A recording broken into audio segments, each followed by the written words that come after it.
This that special sauce, spill that drip, I wipe it off. $1 million worth of game, can't feel that I work too hard. Poetry on these. What's good? What's good? What is good? Doja Room family, we back. We back. We are back. Let me just make sure that we are firing on all cylinders. We live on Rumble. We live on Kick. We live on Twitch. We live on X. We live on YouTube. Make sure you're locked in and following me on all platforms, okay? Whatever platform you are watching this on, make sure you like, comment, subscribe. I would deeply, deeply appreciate it, and I will deeply, deeply be indebted to you. And for that, I will continue to deliver more content. You're welcome. You're welcome. You're welcome. Appreciate y'all. Go ahead and get up in here to all my stoners, hippies, and hip hop enthusiasts. Please go ahead. It's a nice night. We're going into Friday, moving into the weekend. One more day left. If you work a normal work week, light your blunt. If you're feeling a little early weekend vibe, maybe go ahead, pour yourself a little shot. Take a little shot. Pour a little something to sip on. Pour a little glass of wine. It's okay tonight. Nothing serious tonight. Nothing serious today. I just want to catch up on some more of the conversations going on around hip hop. We're gonna go into some of our Drakeless topics, and we'll move into some more of the fuckery that continues. Oh,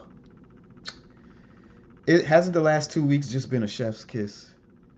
Hasn't the last 2 weeks just been a chef's kiss? I mean, we've been watching guys embarrass themselves. We've been watching a particular side embarrass themselves day in, day out. I mean, the lies, the misinformation, the disingenuousness, the hypocrisy. I mean, it's become something that we truly have to sit back after a certain point and just marvel. This is amazing. It's amazing that this could continue. But nonetheless, they give us some content. They give us good content to continue to react to and comment on, and I'm appreciative of that. It's been a good week. They got the numbers flowing. You know what I'm saying? They got the numbers flowing for us. So we again we appreciate that. So welcome, welcome, welcome. We're gonna get into some of that stuff here today. Not gonna be a long stream today. At least I'm not planning for it to be. But I just wanted to get in here and talk with y'all a little bit. Coming off a court victory today, so I'm in good spirits. But I hope y'all rolling up something good today, rolling up something extra, extra good. I wanted to get into some of these topics that are floating around the internet because we haven't really talked any other topics except Drake for the last 2 weeks with things dropping with Iceman dropping. So it's been a lot of Drake talk. It's been a lot of focusing in on these clowns making a fool of themselves every day, day in and day out. But again, like I said, it's been great content for us. So the first thing I want to get into is Kevin Hart. Kevin Hart. Obviously, I think most of us have seen his roast on Netflix.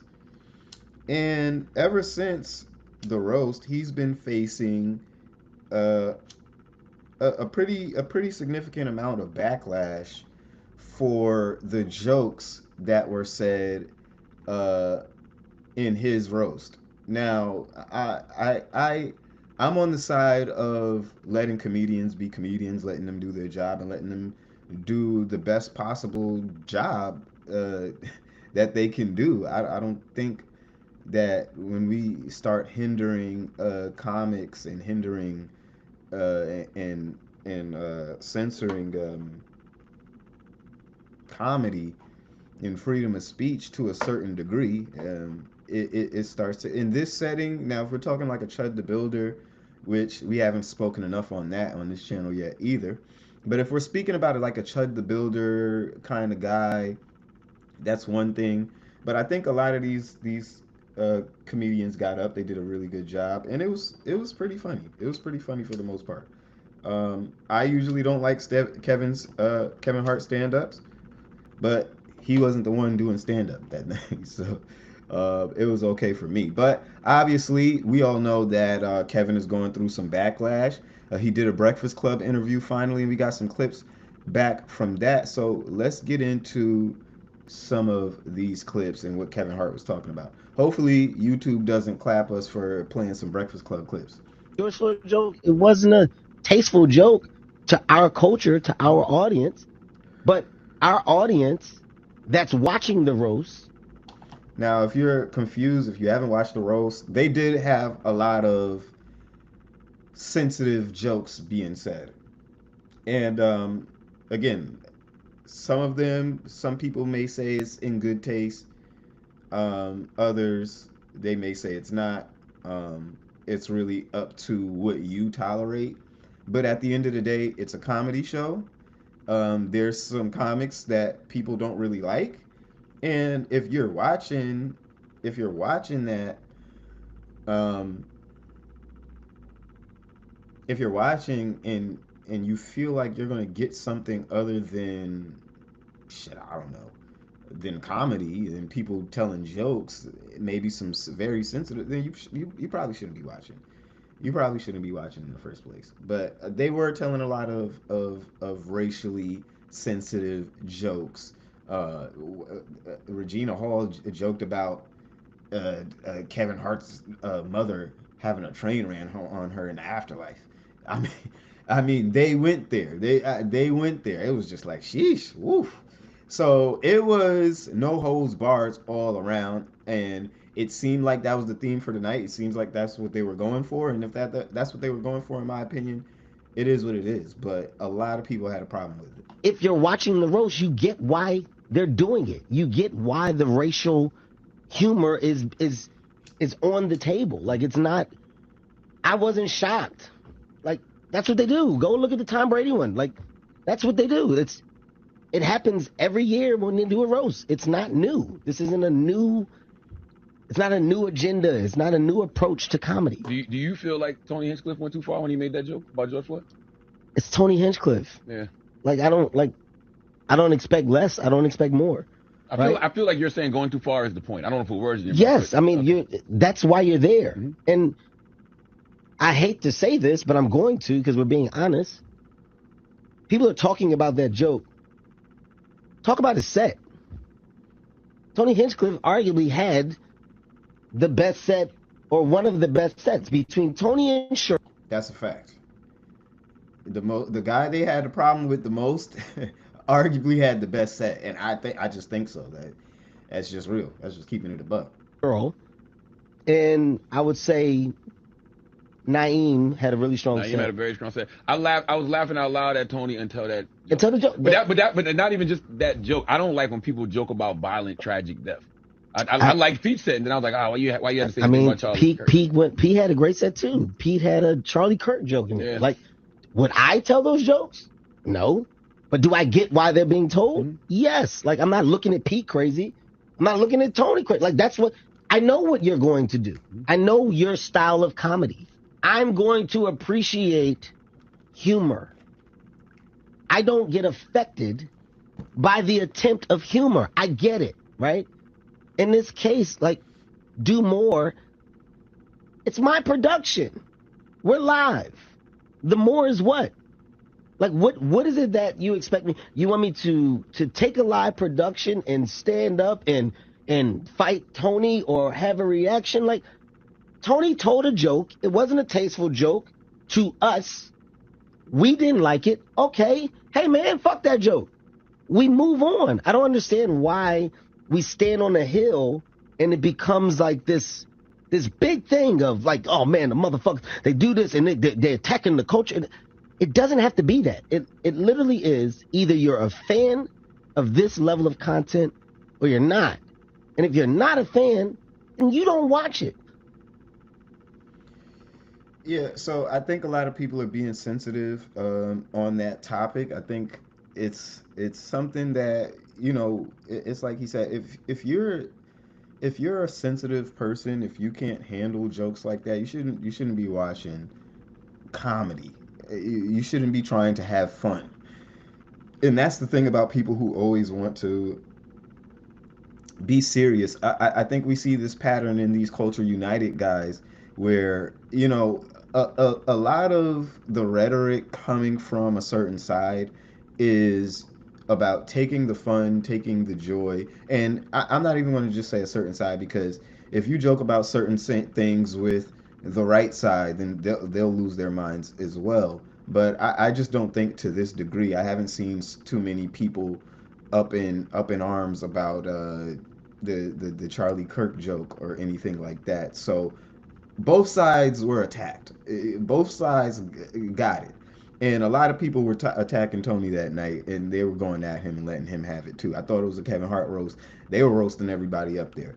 Okay, so again, if you don't like jokes, if jokes aren't your thing, then maybe just leave the roast alone. Okay, leave the roast alone, and yeah, leave that for someone else.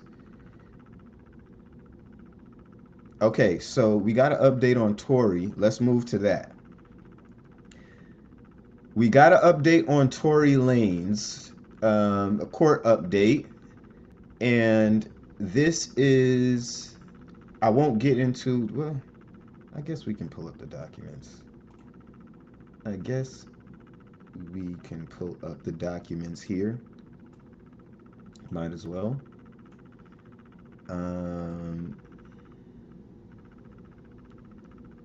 Let's just see what this says.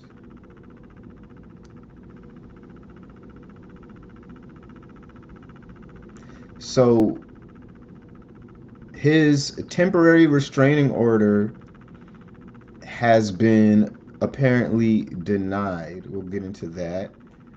But I feel like we got a pretty good summary here on everything. So let's just go to this instead of go. I'll read through the case myself, and if I feel like there's some things to share with you guys that isn't in here, then I will do that. But let's just get into the gist of what's going on with Tory. Okay, so a federal judge has now denied Daystar Peterson's emergency temporary restraining order request in his new correctional officer case, and also denied his relative motion to file supporting materials under seal. The court's reasoning was procedural, not merits-based. According to the order, Judge Stanton found that Peterson's counsel did not show adequate ex parte notice efforts before filing the TRO request. The court said it could not identify any sufficient attempts to notify the opposing parties or determine their position before the application was filed. Noting counsel referenced speaking with various individuals around April 29th, 2026, nearly a month earlier, which the court found insufficient under the judge's ex parte. The underlying emergency application had asked for an immediate protective relief based on an alleged ongoing retaliation, intimidation, and harassment tied to Peterson's filing on the lawsuit.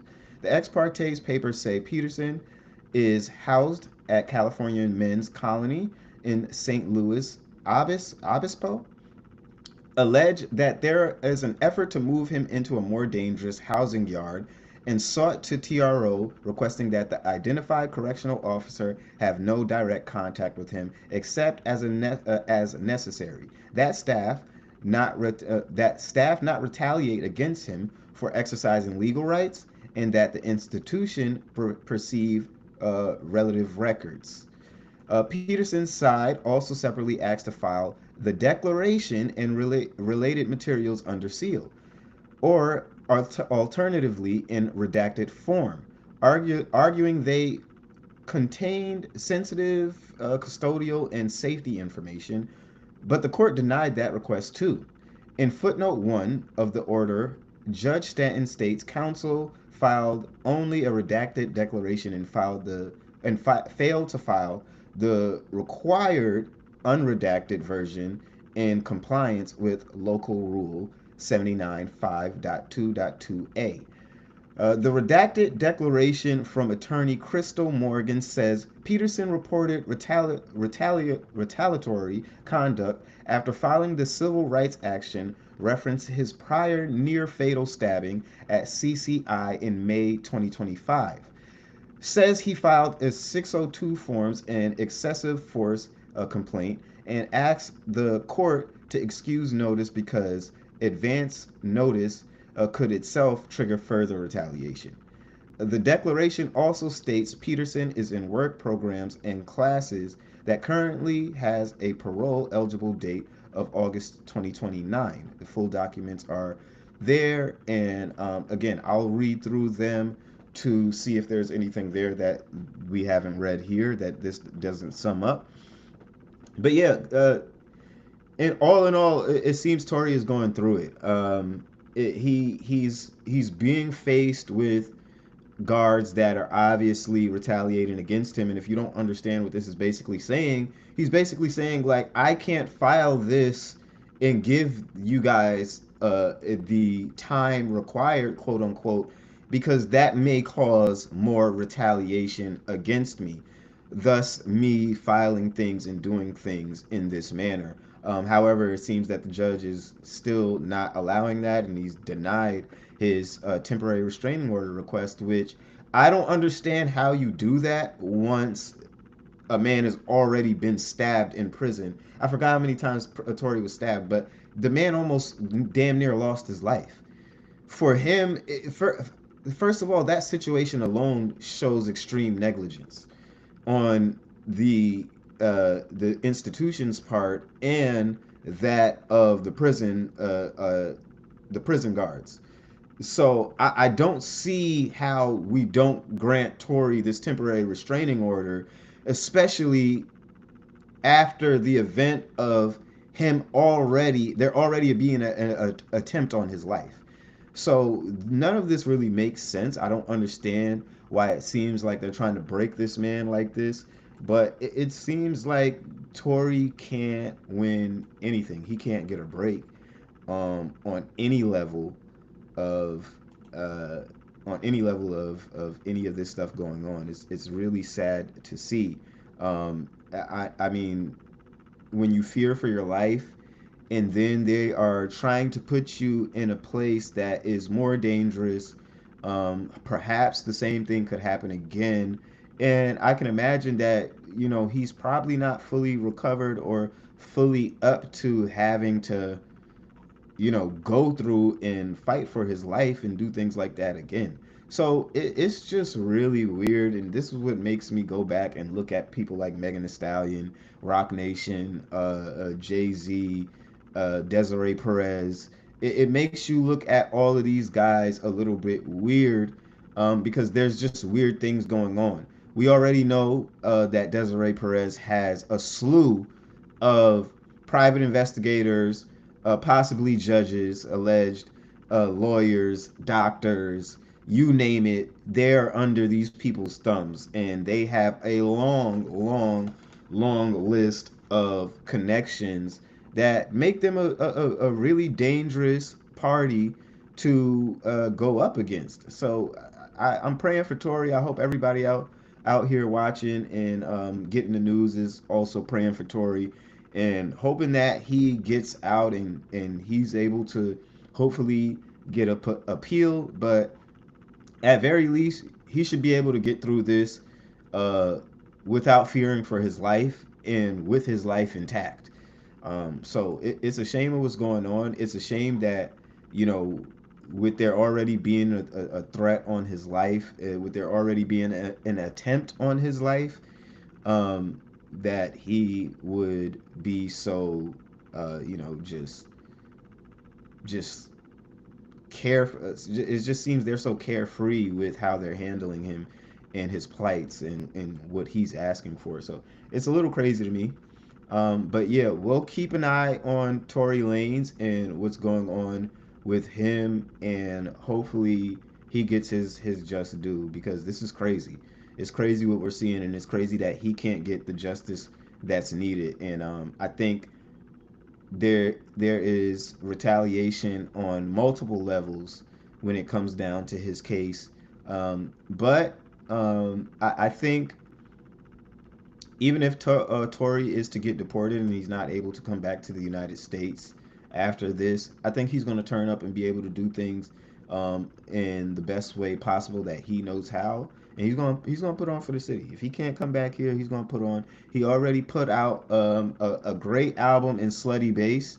So if you guys haven't checked that out, please check that out. That's some good music. We got to drop a review on that as well, because I had a great ride coming from the Carolinas, coming up to New York, just bumping that and just listening to the vibes, catching the vibes on that. It was great vibes. I can't lie to y'all. So yeah, hopefully this man is able to come out and continue to make legendary great music, because that's what we need. And it's a shame that we feel that he should be out and he's behind bars, but that is the nature of where you get arrested and some of these crimes take place.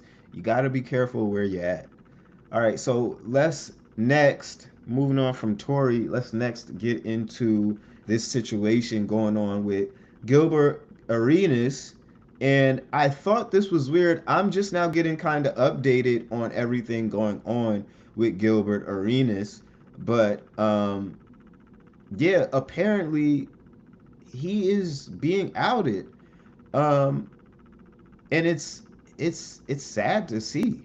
Now, if you don't know or watch basketball and you never watched the Gills Arenas show, um, it was a show on YouTube. He grew pretty quickly and became one of the bigger players, commenting on the sport. And it seemed that he had sold the rights to his channel to Underdog. However, he kept 50% ownership of the IP. Now, if you're a guy who's on the internet and you can understand the internet, I don't think Gills understood what he did. But if you ask me, um, I think he probably didn't really put the proper value in the channel, because if you ask me, that's where all the value was, not the IP or what. I would have took 50% of the channel. I need 50% of the channel. Fuck just the IP. But fast forward to today, and it seems that Underdog Fantasy has changed the name. And I thought this was weird. I was seeing less and less clips of Gills himself on the actual show. We started seeing more Skip Bayless out of nowhere, amongst other guests, and it seemed like we were just seeing less and less Gills. Then it went from the Gills Arena show to the arena, and I thought that was a little bit weird. I didn't really think too much of it, but my sixth sense was kind of like, did this nigga lose the rights? Did he sell the rights to his show? Did he get kicked out? Those gears were kind of already turning, but come to find out, that's exactly what he did. He sold his YouTube channel and he kept 50% of his IP, which again, if you ask me, it doesn't really do anything when they are now firing his staff. They are changing the name of his show. They told him that, hey, we only need you on about 2 to 3 days a week now. And now they got Skip Bayless doing his show. The importance of ownership and keeping the things that you've built up and you've worked on, I mean, it's really important, guys. But it seems that Gills is finally now disgruntled. A lot of things happened. They changed the name of his show. He didn't really make a fuss about it. They told him that he was going to have less days. He didn't really make a fuss about it. And now they're having Skip Bayless basically replace him, which it seems like they're gearing to not renew his contract coming up, but he will still be a owner or a 50% owner.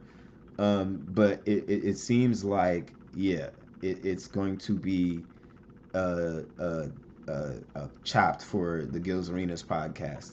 But let's see what he has to say on the matter. Just giving you guys an update. Now that you guys are updated, let's get to it. Michael Jackson. All right, I'm not gonna say it again. All right, 5, 4, 3, 2, 1. Michael Jackson. Okay, that's it. That's all I can give you. Thriller's coming. Shut up already. Okay?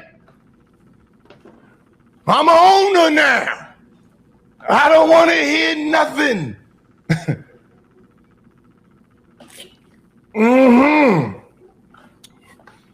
Y'all relax. Y'all relax.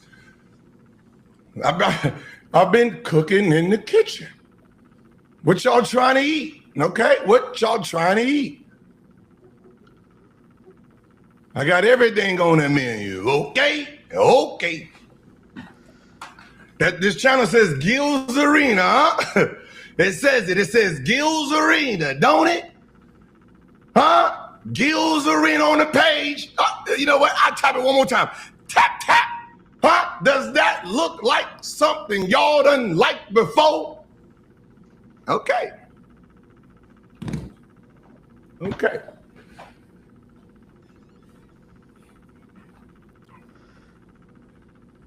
Yeah, Underdog, I don't know what the fuck he's talking about. These niggas just damn near wasted half the clip, ain't saying shit, but luckily I already did my research on what's going on. But yeah, Underdog definitely pulled the rug up from underneath him, and it doesn't seem like he's made a smart decision. Now, can we get to the game? They on his. It's because they're on his ass. It seems like the comments are getting on him about what's going on, and I think at this time they're trying to press him to address what's going on. He did have a podcast with Low and I think a couple of other people, and they did discuss this, where this was kind of foreshadowed. This was kind of foreshadowed, and now it's getting to the point where it seems like he's gonna be hitting that chopping block. Can we get to the game? Yeah. We get to the game, man. I just to the game, brother. What's for dinner is all I say. You want that macaroni? What you need?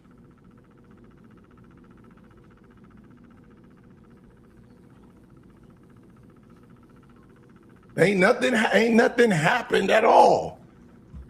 My contract's over. That's it. Mine was over before everybody else's. That was it. That's all. That's it. Ain't nothing happened. No beef. Me and Skip, we play golf every Wednesday. Nothing's wrong, y'all. I know. I get it. It just happened suddenly. You know.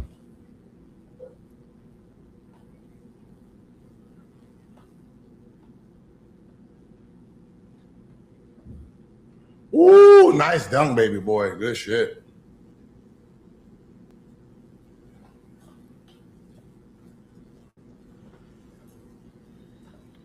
Oh, 2022. Yeah, he ain't really talking about shit here, but yeah, this is Gilbert Arenas puts pressure on Underdog to renew his contract. He gives fans a glimpse of his new studio setup and talks up about his personal Gills Arena channel. Looks like he's letting the bosses know that if they don't pay him what he's worth, he's gone. Well, it looks like they're already kind of pushing him out. So this is where he reveals that he sold his channel. There's a channel. I think people usually purposely not hear. I think I said this like a couple months ago that my contract is up this year, and then after my contract's up, I will own the name of my show. I thought I said that, and I think they purposely, nobody wanted to listen. I did 50-50 ownerships to get the foundation because I had no idea what it took to run shows. So now I understand how to run shows. So I don't need, I don't need to do 50-50s no more. That's it. There's nothing, it's called growth.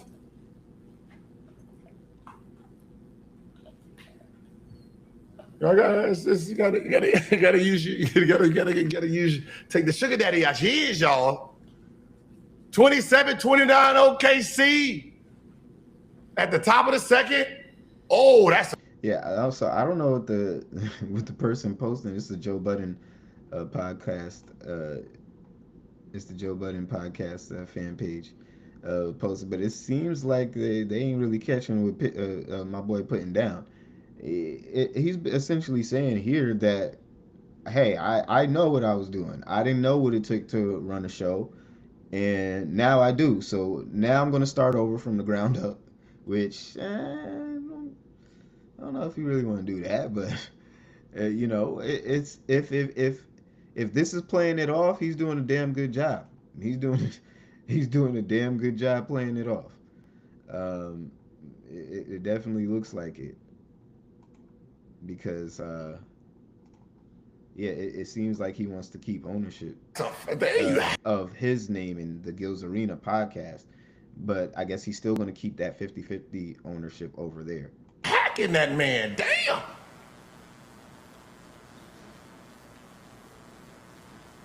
Okay, here come Cripple. I can hear him. So essentially his contract is up, and so that's enough of that. Let's move on to this court update with Jay-Z now, and Tony Busby. So if you guys don't remember, Jay-Z sued Tony Busby for that scathing lawsuit that eventually ended up getting dropped last year, and we have some updates on that. Okay, so it says Jay-Z has now moved for a leave to file a Third Amendment complaint in his case against Tony Busby, David Fortney, Curtis, and Jane Doe. And the proposed new pleading sharply expands the narrative around the alleged extortion scheme. A May 22, 2026 declaration from Carter's counsel says the motion seeks permission to file a Third Amendment complaint with the proposed TAC and a red line attached as exhibits. The proposed TAC frames the case as a deliberate misuse of the judicial process and process to extract an 8-figure settlement by falsely accusing Carter of R-wording a minor in the underlying SDNY action. It alleges the defendant knew or recklessly disregarded that the accusations were contradicted by the public available facts, internally inconsistent, and unsupported by any credible investigation. One major feature of the proposed amendment is a much more developed account of the alleged client's solicitation and publicity campaign that preceded an underlying case. The proposed TAC says Busby partnered with Andrew Van Arsdale, AVA Law Group, and Reciprocity Industries after Sean Combs' arrest, launched a nationwide ad campaign through Facebook, Instagram, and hotline, and publicly claimed within days that he represented dozens. Then more than 100 alleged victims, and that more powerful people, quote unquote, would soon be exposed. The proposed pleading also leans hard into the theory that Carter was used as leverage only after he refused to pay. It alleges Busby sent Carter a November 5th, 2024 demand letter saying Doe wanted something of substance, and that when Carter refused to be extorted, The defendants escalated by publicly naming him on December 8th, 2024 as Celebrity A. The proposed TAC says that the timing was calculated to maximize pressure because it came right before the Mufasa, the Lion King premiere involving Carter's daughter and around the upcoming NFL owners meeting where Carter's company had business ties through the Super Bowl halftime show. The proposed amendment also adds more detail on the alleged fallout. Carter claims the filing triggered worldwide media and social media coverage, devastated his family, and caused severe business disruption, including more than $150 million in financing and contracts that evaporated. Another centerpiece of the proposed TAC is the alleged recantation evidence. The pleading says that 1 week after the underlying action was voluntarily dismissed with prejudice. Doe admitted in a recorded interview that Carter didn't sexually assault her and that Busby brought Jay-Z into it. It also alleged Doe and Fortney told her she needed to dismiss because they told me Jay-Z was threatening to kill me, and quotes her asking when pressed to put things in an affidavit, how does this help me? The proposed TAC further alleged that Busby dismissed the underlying action on February 14th, 2025, after learning days before that his application for admission to the SDNY had been denied, and not because any settlement had been reached. The red line exhibit shows that this is not just a cosmetic amendment. It appears to replace and restructure the opening sections of the prior pleading with a more detailed narrative, heavy introduction, and expanded factual allegations about the solicitation campaign, the pressure tactics, and the timing of naming decision, the media fallout, and the alleged recantation. So yeah, it seems like Jay-Z is updating and coming a little bit more, coming a little harder against Busby, and being a little bit more detailed in exactly how much money he's lost, exactly what those allegations did to his family, and so on and so forth, as far as the media coverage goes and things like that. So yeah, interesting things going on with that.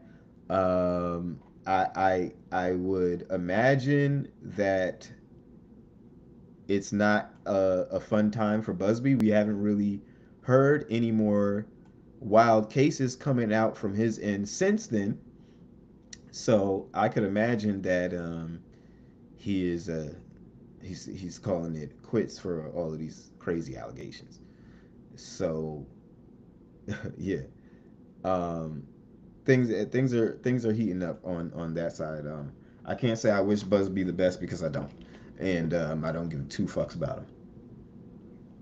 So sink or swim, nigga. Sink or swim. All right, let's move on to the main event. What we really came here for, obviously. Let's talk Drake. Let's talk Iceman. Let's talk some more of his detractors. Obviously, this week we witnessed Drake break MJ's record as far as the most number ones for a solo male act. Um, and a lot of people, obviously, as they've been doing for the past 2 weeks, are spiraling. They obviously, apparently, they didn't take into account, and they didn't perceive Drake still thriving the way that he is, unfortunately for them. But fortunately for us, it has put on display the biggest clown show on earth. Okay, for the last 2 weeks, we've been watching the biggest clown show on earth. I gotta load up the song for you. I gotta load up that sound for y'all. I gotta make sure I line up that sound. But it's back to more people in an uproar and having bad takes. telling lies, smear campaigns, so on and so forth. You guys get it, okay? So let's get into a little bit of that, and I think this clip covers a majority of that. Let's get into obviously the Breakfast Club's reaction. It is what it is, but let's see what they got to say. Congratulations are in order for Drake. Yesterday, he broke Michael Jackson's record. He surpassed Michael Jackson for the most #1 singles by a male solo artist. This came after his song Janice STFU debuted on the Billboard Hot 100. So Drake posted to his Instagram, he posted of Michael Jackson with like Iceman blue braids. And the caption says, neck broke from carrying a chain, back broke from carrying a game, records broken.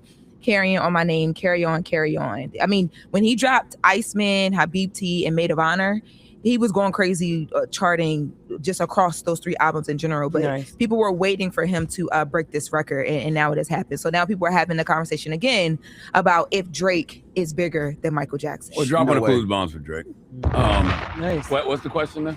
Is Drake bigger than Michael Jackson? No. Because of is that what the Drake fan pages are saying? No, there's nowhere close. There are some fan pages that are even admitting that this is a stupid conversation, but it comes up all the time whenever Drake nears some of Michael Jackson's like records. Let's give the Drake fan pages something to clip. Hey, Drake clippers, you paying attention? Okay, this is why I say numbers lie. Because does Drake have the numbers? Yes. Does Drake have music that will stand the test of time? Yes. But we know that a lot of the music that Drake makes does not have the cultural impact of an Off the Wall or a Thriller. Well, you can't even say that they lie, right? I'm looking now. It says Drake has sold over 170 million records worldwide. Yes, I can say that. Michael Jackson sold 500 million worldwide. They're not even close. Drake is nowhere near he did Michael Jackson. I don't know why we keep taking this conversation. It's like people are insulted that Drake. It's almost what we seen happen to Bam Adebayo earlier in the year, is it not? This is exactly what we've seen happen to Bam. A record was broken. It is what it is. It was a messy situation how he got there in Bam's case. But technically the nigga broke the record. Now in Drake's case, we're talking about somebody who is dedicated his life to the culture, to the craft, to music, who's still performing at a high level. And it's not his fault that Drake is not playing the same game a lot of these niggas is playing. He's not selling bundles. He's not doing all of this weird shit. It is pure fandom. It is pure love. That's all. I don't really see how people are upset that this man just put his best foot forward and now he can stand in the same realms and stand with names like Michael Jackson. Now we all know Michael Jackson is the greatest of all time. I don't think anybody is arguing that. Nobody's here to step on Michael Jackson's his legacy. Nobody's here to step on what he means to the world, what he means to the culture. Nobody's here to step on that. But it's these people trying to spin these arguments and make it seem like Drake is doing something to Michael Jackson as if he's disrespecting this man. Or as if his fans are disrespecting. I literally seen a tweet. Oh yeah, niggas mad. Oh, it's not that. Somebody literally told the guy. He put out. I wish I could find the tweet, and I probably could. But essentially, these niggas is mad at us and Drake for just doing what he had to do.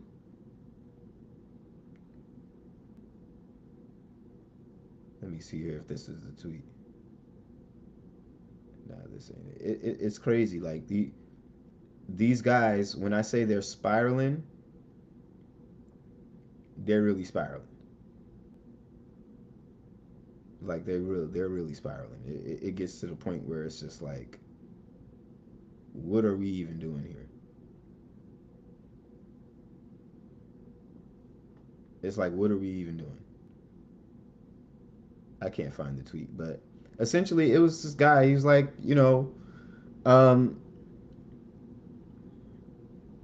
he's like, I don't get why Drake fans and Drake and will never be anywhere near Michael, and he's nothing that Michael was, and this is just complete disrespect. And somebody's like, bro, it's not disrespectful that he's breaking the record. You acting like he's disrespecting him by putting out music and it continues to go number one. He's not doing anything to Michael Jackson by doing that. And then the guy says something along the lines of, "Oh no, well no, it's Drake and these fans. It's why I feel this way." And it's like, what? Even I haven't even seen Drake fans disrespect. I've seen some people say that Drake is better than Michael Jackson, but just like we've been seeing these rage bait K-Thot tweets for the last 2 weeks, yes, you're gonna see some people on the other side rage baiting back. Because they can technically say that. Because the numbers technically say that. So yes, people can technically jack that. And if they feel that way, they have every right to feel that way. And that makes y'all mad. That's what really makes y'all mad.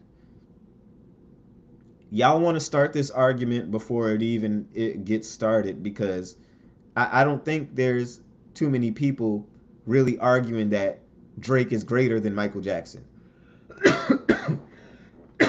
Excuse me. I don't think there's too many people really arguing that. If you are arguing that Drake is better than Michael Jackson, it's like it's like arguing if Steph Curry is as great as or better than Wilt Chamberlain. It's like we're talking about two different players here. So I don't even want to go that far into the conversations, just because I think it's a great acknowledgement. It doesn't change how I look at Michael Jackson. It doesn't change what Michael Jackson means to me and what Michael Jackson has done for my life. You know what I'm saying? I was lucky enough to be born in the middle of, some of the best Michael Jackson records, and while he was still alive, and to witness that y'all didn't really fuck with Mike like that. Let's just keep it a stack. If Michael Jackson was alive right now with the allegations that he had and all kind of things like that, y'all would not be fucking with Mike like y'all are trying to grift right now. Like we gotta stop. We gotta stop. Because I'm old enough to remember how you niggas was talking about Mike, memeing Mike, the South Park episodes, the joking about his nose falling off and all of this shit. Come on, bro. I mean, Michael Jackson was by my time and by the time I was growing up, Michael Jackson was more of a meme. We just got to keep it a stack.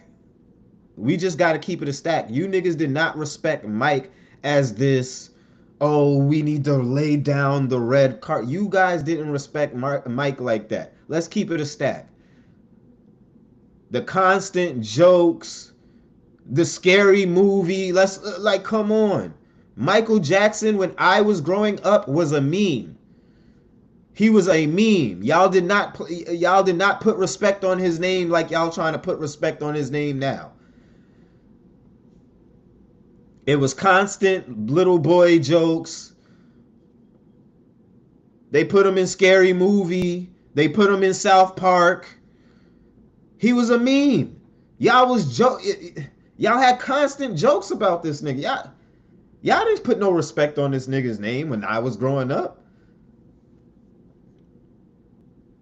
So I'm old enough to know, I'm old enough to witness that y'all not about to sit here and grift to us and tell me that, oh, Michael Jackson is this revered figure and we need to put respect on his name, and it's disrespectful for you to talk about how great Drake is, compare him to Mike and this, that.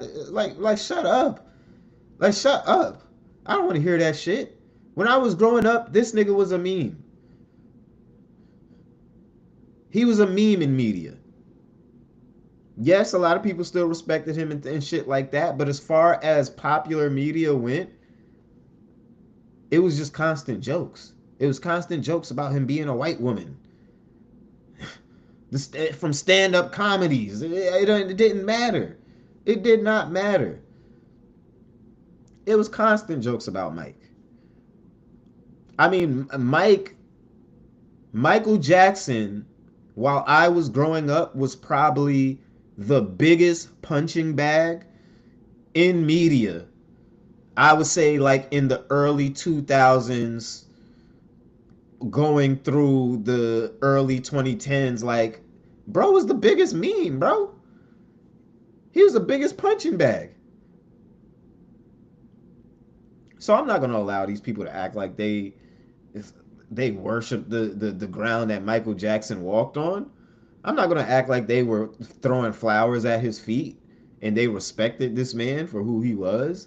I'm not even going to act like the Charlemagne that was on the Breakfast Club around the time Michael Jackson was still alive would even be talking like this. Would even be talking about Michael Jackson with all this reverence and respect. Like, come on, bro. We see through that shit, bro. We see through it. Level. Yeah, he did break the singles record. He did break it at a time where the whole landscape has changed. We don't even got to make it that nuanced. We know that a lot of the music Drake makes does not have the cultural impact of an off-the-wall or a Thriller. Drake has made a lot of fast food, a lot of here todays, gone tomorrows. Meanwhile, it's 2020. It is so disingenuous to have this conversation when everything is fast food. Everything is here today and gone tomorrow, except the work that Drake puts out. And it's weird that this nigga talks, y'all sit here and talk about Drake like this, because again, what else that's been put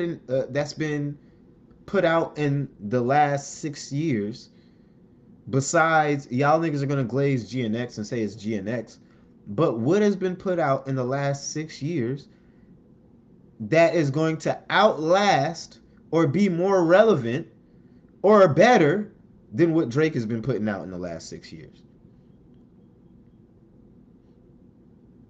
Come on, man. What are we talking about?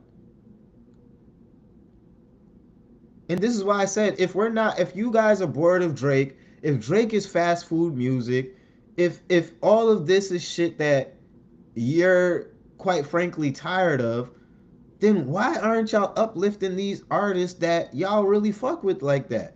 Why aren't they getting this shine? Y'all are the Breakfast Club. Charlemagne, you have the power to break artists. Literally. You got signed for 200 M's, nigga. You have the power to break the ideal artist that you want to see thriving in hip hop. Elliott Wilson, you have the power to break the ideal artist you want to see thriving in hip hop. The Culture United, y'all collectively have the power to break the artists that y'all want to see thriving. I mean, Screwface Thot has been trying, but apparently that's not going through too well.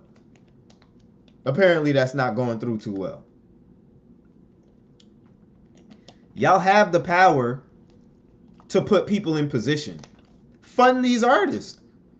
Y'all love hip hop so much. Fund the music. Fund the artists. Find these people in your local areas. Find these people in your neighborhoods, in your cities, and say, yo, man, I want to give you an opportunity. I got a huge platform. I got a big YouTube channel. I got 200 M's. Let me put you on, little bruh. This the kind of music I want to, you making the music I want to see thriving. This the kind of music I want to hear playing on the radio. This the kind of music I want to hear going #1. Put y'all money where y'all mouth is. Let's see it happen. Let's make it happen. The fuck? Let's make it happen. We don't have to sit here and talk. Because Charlamagne, you're right. The music game is saturated. The amount of artists, the amount of people who can hop up, grab a mic, and start rapping and making music, it has grown. It has diluted the music in the space. But we're not going to blame Drake and say that's something that Drake is doing. Drake is putting out some of the best music that he's ever put out. And the real ones recognize that. And the dick-sucking circus that y'all niggas got going over there, well, it's already been seen for what it is. We're not going to sit here and talk about the weird conversations that y'all are having, because at the end of the day, we've already said it countless times. It's a disingenuous conversation. But I need people like you, Charlamagne. Put your money where your mouth is, bro. You got 200 M's. You essentially run the Breakfast Club, bro. You're the face of the Breakfast Club. You're on the radio.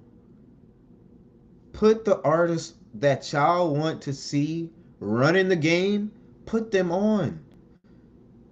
You know the inner workings of this shit. You know how to make a nigga pop. You know how much money it takes. You know the budget you need.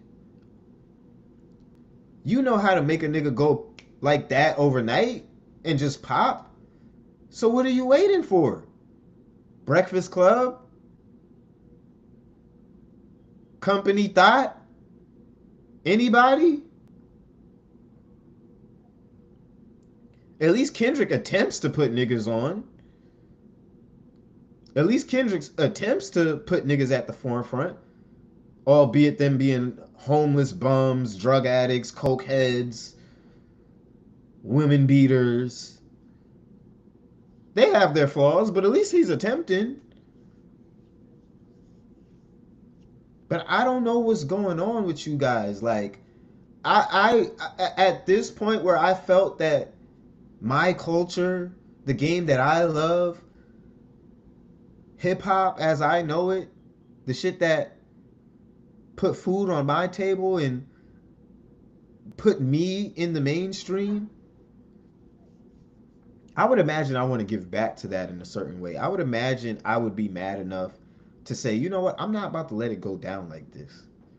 There's tangible things that I can do so that a person like Drake is not the only guy at the forefront. So that a person like Drake is not the only guy going #1. I want to ask hip hop media, how many artists have y'all broken? How many artists have y'all put on? And if you have attempted to put quote unquote artists on, said artists on, why haven't they captured an audience the way you need them to, the way Drake can? Why is that? We got to have these conversations. We have to. It's only right. We have to have these conversations. It's a shame that I have to look down on the opinions of people who have spent so much years learning the ins and out of radio that they've made their $200 million and they are no longer interested in putting the proper people in position. It's a shame, but they could do it. They could 100% do it. And Michael Jackson is still selling almost 3 million albums a year. His biopic has made almost $800 million at the box office, bro. There is levels and layers to who Michael Jackson is. I'm a Drake fan, but they got to stop. Yeah, I know the numbers are similar, but They have to stop. And Drake will break the records, but it's not the same. And I think it's nothing wrong with giving him his props for the records. Yeah, absolutely. Doing, you know what I mean? The whole, absolutely. Yeah. What he's doing is amazing, but they got to stop the comparison. You're not comparing. They got to stop the comparison to MJ. There is no Michael Jackson. Well, he compared himself too, right? I don't know if you compare it. I think he just was acknowledging the Like fact he that he broke a doing record. it. Yeah, like which is fine. He did put on the glove and throw up the white power symbol. But that's because he broke. Because he broke the record, which is fine. But I just hate the comparisons. Like, you can't tie Michael Jackson. It's not the same. Like, and we don't have to sit here and have these conversations. That's the thing. We don't have to sit here and break down and look at Michael Jackson's music, and we got to look at Drake's music. First of all, they're both great. That's number one. They're both great, and Drake, I think, would agree that he's nowhere near the level of just transcendence that Michael Jackson was on. But again, that's because it was simply a different time in the music industry, in the game back then. Michael Jackson was as big as he was because of the time he dominated. And not only that, he was a terrific artist, and he was before his time. But the man dominated in a way, in fashion, that we might not ever see anyone reach those kind of levels. Shit, we might not ever see anybody reach the levels of a Drake again. It's just hard to accomplish. You got to be dedicated. You got to be relentless. It takes a person moving like Drake with the mentality of Drake, the way he doesn't let certain shit go, the way he doesn't let his foot off nobody's necks or the gas. You need that kind of attitude to be at the forefront for all this time, to even have a chance to be in talks with Michael Jackson. But again, I think a lot of these guys are mad because you have to have that conversation now with Drake in the midst of it. You just have to, because the numbers, essentially, they just don't lie. They don't. I want to get into some more of the meltdown that is ensuing, okay? We got the cult united back again, and apparently Glasses Malone was going off. He wasn't happy with something. I don't even know what the fuck he was even talking about here, but he can't get off Drake's dick for whatever reason. But let's see what Glasses Malone had to say here today. I just knew this was going to be content worthy, so I just put it aside for the stream. So let's get into it. Two things before we get to that.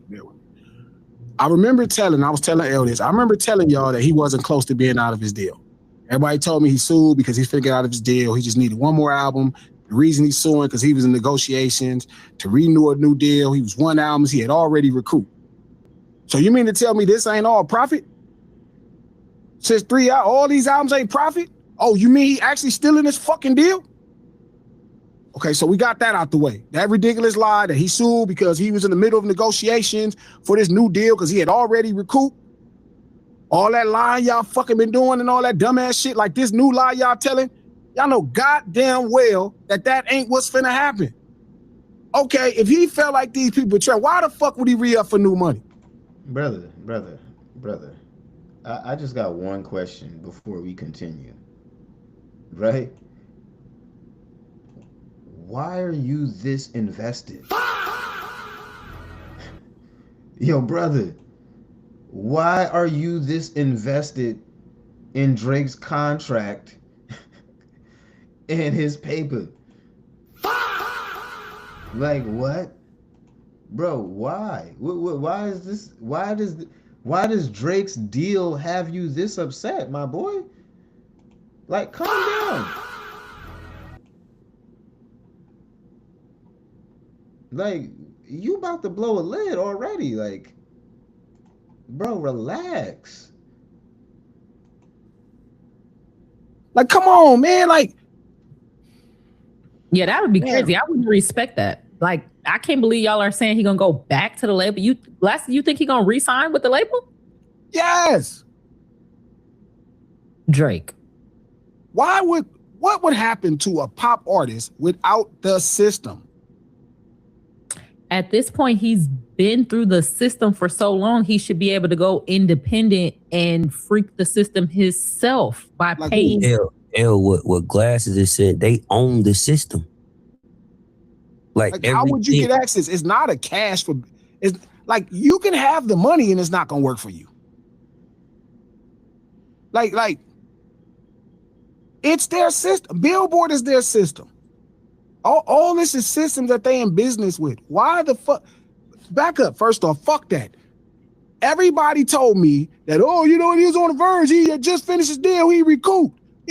That's what y'all lied and told me. He recouped. He already recouped this 300-400 million. He finished off for 600 million. He was down to his last album. Now, why has it been 4 albums since then? 4 albums since then. Because it's still a contract, nigga. It don't matter if they made their money back or not. Nigga, it's still a fucking contract. That's number one. Number two, Drake himself was saying all of this shit. You over here acting like nigga, he said this shit. The fuck? Y'all niggas kill me. Why has it been 4 albums since then? Y'all told me this shit in 2024. And 25 for that fucking album came out. I'm sorry, I was trying to listen. I'm sorry, I know I'm fucking up your rant. Explain it to me again. So I did hear that he was supposed to be up for renegotiation in 2026, and this is the reason why he was suing, because he was saying promoting Not Like Us was to make him look bad, to fuck up the negotiation. Tell me where the recoup part is coming in. And one, there was never a negotiation talk about 2026. That just came up today. The initial thing was he was done. He had recouped. He had put out the 4 albums when he first signed a deal. He had put out the 4 albums. Here go the 4 albums. And I'm telling you, I'm like, why would they devalue him in a song? That don't even make sense. Like, you're going to sell the records you're going to sell. Fuck the song, bro. Like, what is that? What? Like, they thought for 2 seconds he lost the battle. You know what? If he loses his battle, he ain't going to sell the records like he used to. Bro, y'all keep making that up. That's not what happened to Ja Rule. Fucking Murder Inc. got a Fed case. Def Jam dropped their deal. Ja Rule had 3 or 4 fucking top 40 songs after the battle. He had a fucking gold single. He had a top 10 song. Like, he wasn't some motherfucker that was dead. I don't know where y'all get this lie.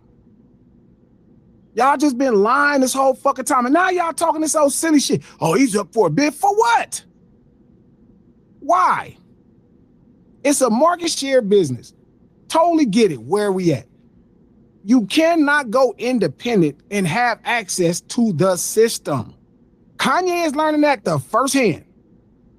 You try to go independent and you fuck with that system, they gonna do what they did to Larry to your ass. They gonna start putting all kind of crazy cases and lying on your name and say you did this because Larry gave him access to the system. And they said, nah, this motherfucker out the system.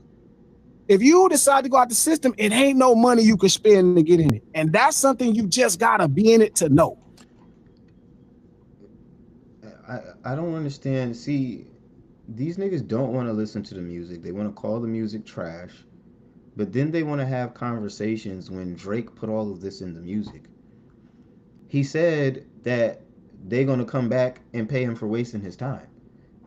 Because at the end of the day, all of this is just essentially a big waste of time. Does UMG really want Drake to walk away? No. But at the end of the day, we know for the most part that this is going to settle with Drake re-ing up on a new deal, getting, if not more ownership, or the money that he's requesting. If y'all listen to the music, and if y'all stopped trying to be so disingenuous and make things so political, then you would understand that the answers to a lot of these questions are staring you right in the face. It just takes you to actually be a fan of hip hop and listen to the music. Just listen to the music.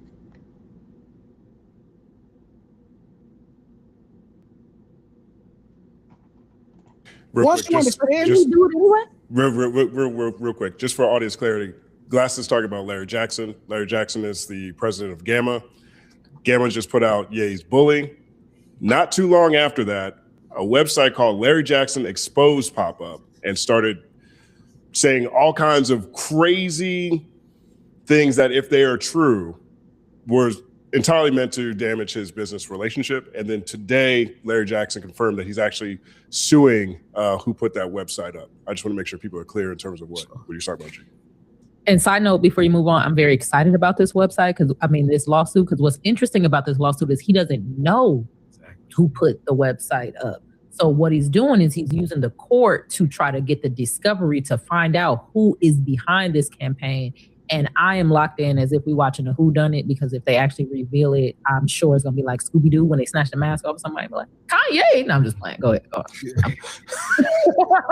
What's interesting? I would have got away for it. I would have got away for it if it wasn't for you pesky courts. I want to say something just right quick, because I was reading the chat. I got my laptop up over here. For the artists in the chat that don't understand what Glasses is saying when he's saying the system, right?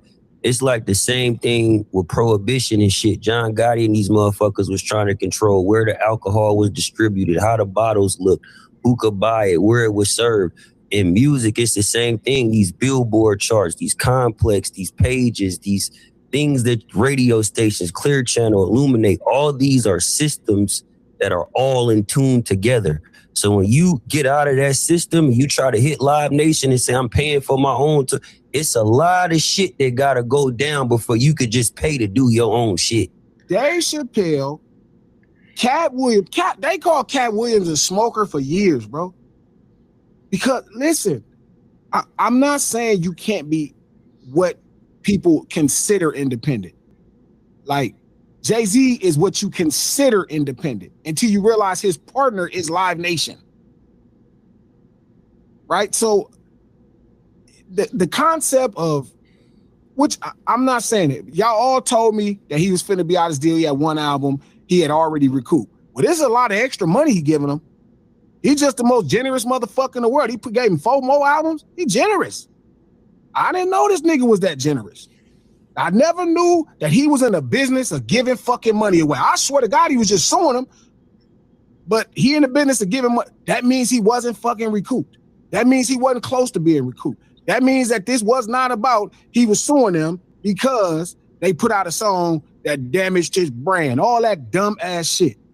Now, 2 years later, he put out a successful album, which his last album wasn't unsuccessful. That bitch was platinum. It had a #2 song. Here's another successful group of albums. It ain't like these motherfuckers, the most successful albums in the fucking world is free to listen to. One did 4, the other ones did 100 apiece. Taylor Swift could do the same shit. Not knocking it because it is Taylor Swift. I'm just saying, why does this position him any more or any less than before? He was doing the same shit. Oh, so you're saying the album. So you mad that we're looking at him and finally acknowledging that he is surpassed so many artists that came before him. He's broken a milestone, and you're mad? Like, what do you? I'm not getting what is wrong with you niggas? Y'all are grown men. Like, what are you upset about? What is this nigga's point? What is his point? What are you upset about, brother? We here having a Drake hate rant essentially for nothing? I don't get the point this nigga is trying to make. Oh yeah, you niggas lied. He dropped 3 albums. See, I told you he didn't recoup, and he didn't. Even if that, let's say what you're saying is the truth. Let's say that you're Negrodamus. Let's give it to you. What does that prove? What does that change? What are we talking about? I'm trying to figure out what this conversation is here to accomplish. I'm really ready to turn it off, but yeah, and we're about half. Yeah, But I'm really trying to figure out what these niggas is trying to accomplish right now because it's not really making a whole lot of sense. Like you're mad because like what? That Drake is finishing out on his deal. He's negotiating his deal, and you feel like there's something else going on other than what everybody has been saying is going on. I mean, he's talking about it throughout the entire album. I don't know if you noticed, but he literally is. So, but yeah, I don't know what these. I don't understand the point of that. Let's get into what's the dirt, because I gotta.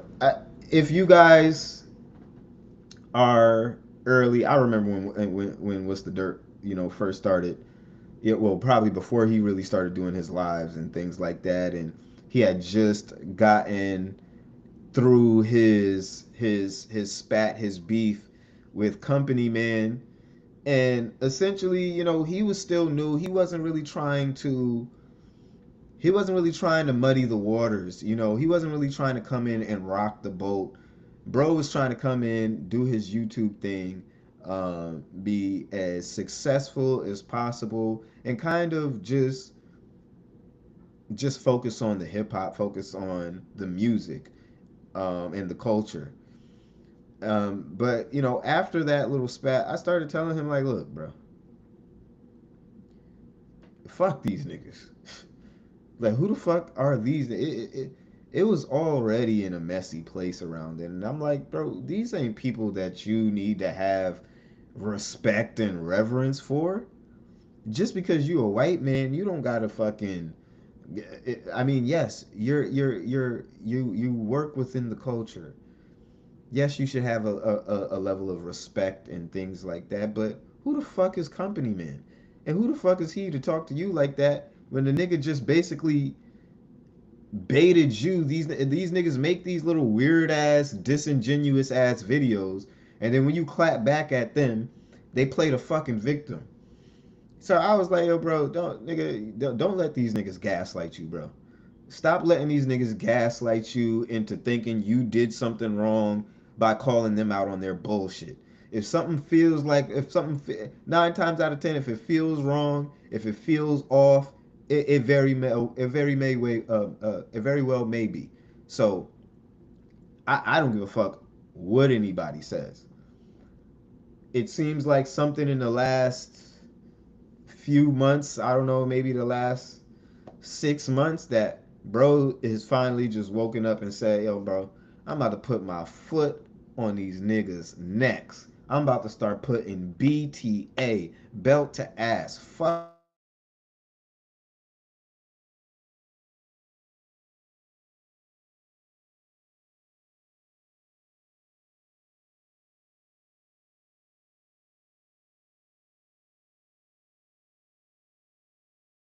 the purpose of this live is just to expose how these guys have been taking L after L for the last 2 weeks. Okay? And as academics said, it's wartime. It's time to take the cuffs off. I've been seeing some things, and when he said that, oh, he most definitely meant it, to say the least. Okay? He most definitely meant it.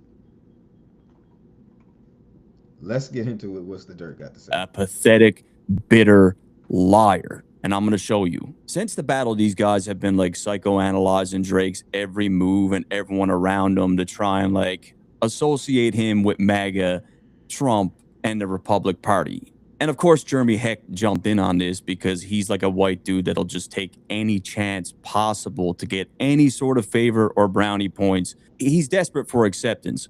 He calls out Drake to denounce the White House for using some stuff from Iceman to promote the White House. But then some Drake fans dug up the fact that Glasses Malone is someone who's been vocally supportive of Trump over the years. And what makes it so hypocritical is the people who are making videos on a fucking podcast with the nigga, and I bet you he ain't pressed by Glasses Malone once. Was trying to position Drake as MAGA, share a panel with this dude all the time.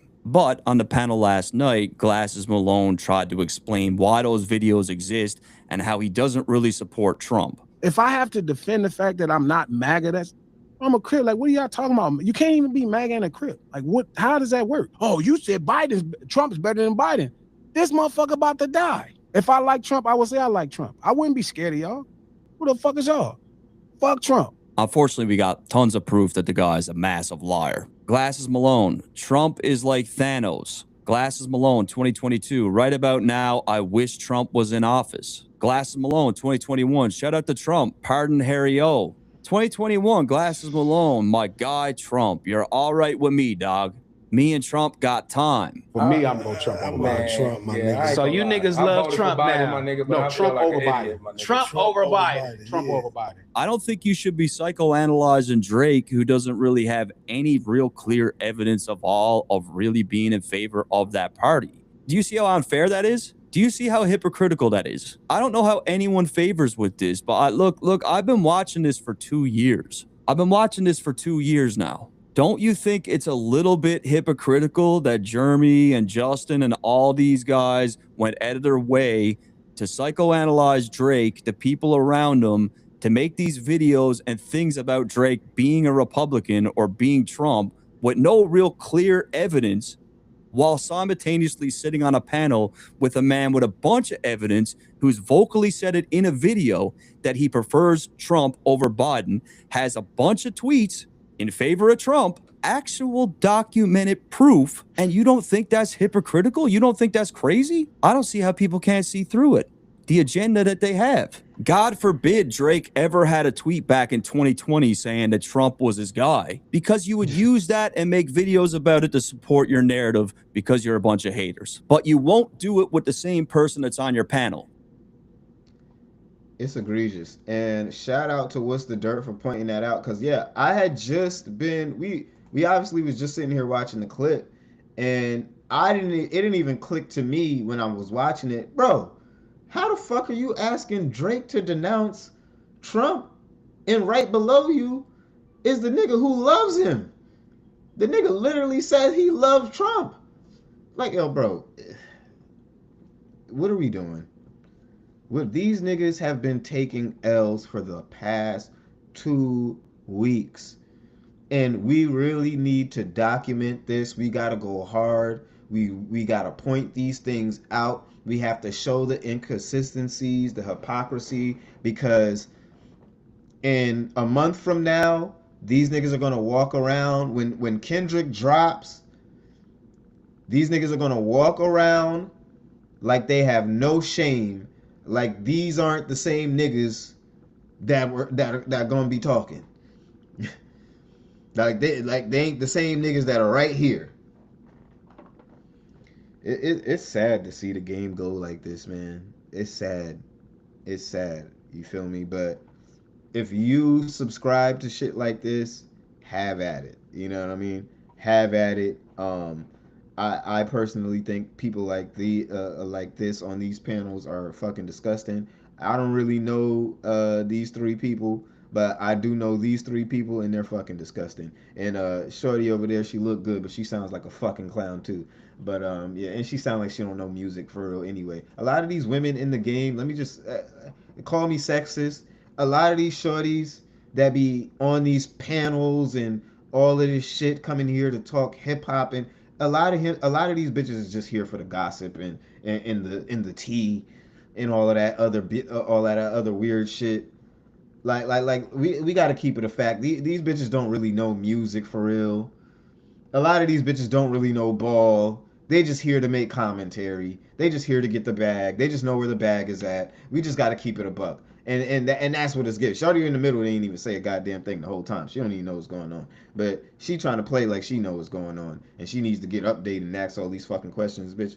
You and the culture united. How the fuck you don't know what you're talking about? But I digress. I mean, all of these niggas are fucking clowns. All of these niggas obviously essentially are clowns, and they're going to continue to make themselves look like clowns. What else can we say? Okay?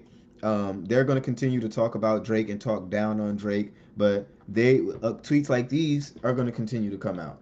Furthermore, this is from Charlemagne the God. It says, Furthermore, R. Kelly had the best celebrity sex tape of all time. What?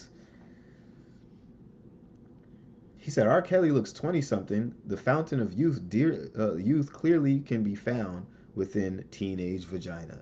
That's crazy. That's crazy. And these are still up. Mind you, this man just got paid 200 M's.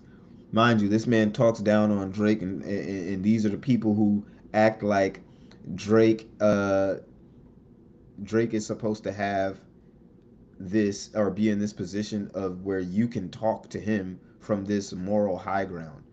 And speaking of moral high ground, I got one more person I got a bomb on. I almost forgot. I almost forgot.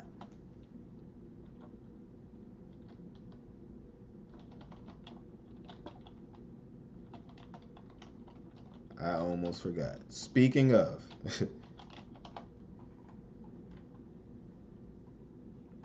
yeah. Oh yeah. Oh yeah. We got one more on the list. But this is crazy, no? This is crazy, no, guys? When academics said it was wartime, he really meant it, huh? No? This is why you guys gotta pipe down, live your lives, and stop putting yourselves in a position to think that you could speak to other men who are essentially doing better than you, essentially on a different path, and they live their life in a different way. It's not harming anyone. It's not. I mean, he ain't out here telling motherfuckers to do drugs, go kill themselves, or whatever. So I don't get y'all real issue with him. Besides him breaking a couple of records of people that y'all love. I don't get y'all real issue besides him never liking you motherfuckers because you never gave him the proper respect. So he's entitled to disrespect you niggas and not like you niggas as you've been disrespecting and not liking him for years. So I mean, I think it's only fair. I think it's only fair. I don't see what's the problem. But speaking on people with a moral high ground and oh my god, the blocks are falling down. I got to end it off with this because I kind of forgot this in our beginning segment, but didn't I tell you niggas? Didn't I tell you niggas? I'm going to find the clip too. I got to find when the last time I was talking, but didn't I tell you niggas about people like this? Didn't I tell y'all niggas about people like this? Abba and fucking preach. It is crazy, no?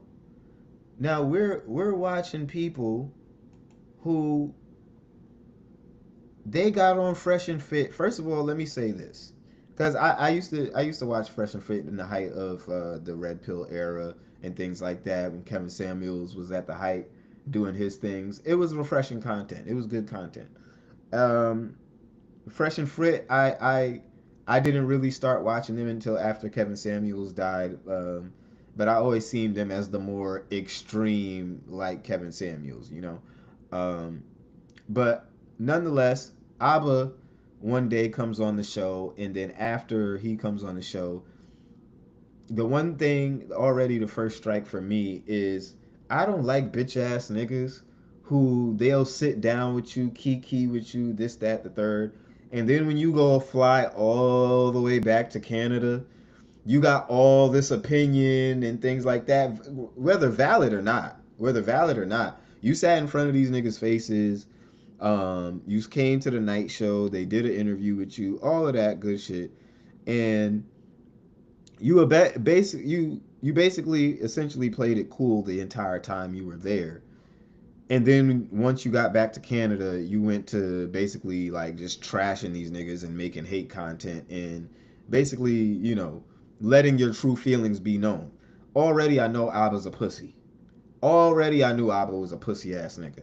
Okay? Already I knew he was a bitch ass nigga. Not because I'm a fan of Fresh and Fit or I rock with Fresh and Fit. These days I don't really. But just because I don't like niggas who move like that. So already I was looking at the nigga weird because it was like you was sitting at these niggas face to face.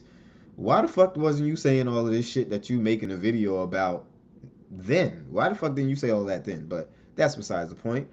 Fast forward, and Abba and Preach and Fresh and Fit have this huge ongoing beef that's been spanning years now, and you know they have had it rough. They've been at it through demonetization, exposés, just about anything. So we're gonna tag in Mind of HY. Shout out to him. Always active on the YouTube streets and on the X streets. So yeah, we'll let him lay down the background for those who aren't exactly updated. But I really want to break down, because I've been meaning to break down and show the hypocrisy of a nigga like this for a while. Because I have spoken about this, and I swear I gotta find the clip, but this is why I just don't like niggas like this. This is why I don't like these holier than thou, preachy, oh I'm so perfect ass nigga. I just never like niggas like that. I mean, even before my show, even before, I've just never gravitated to niggas like that, who feel like they can look down on you and they can speak life into you and all of this.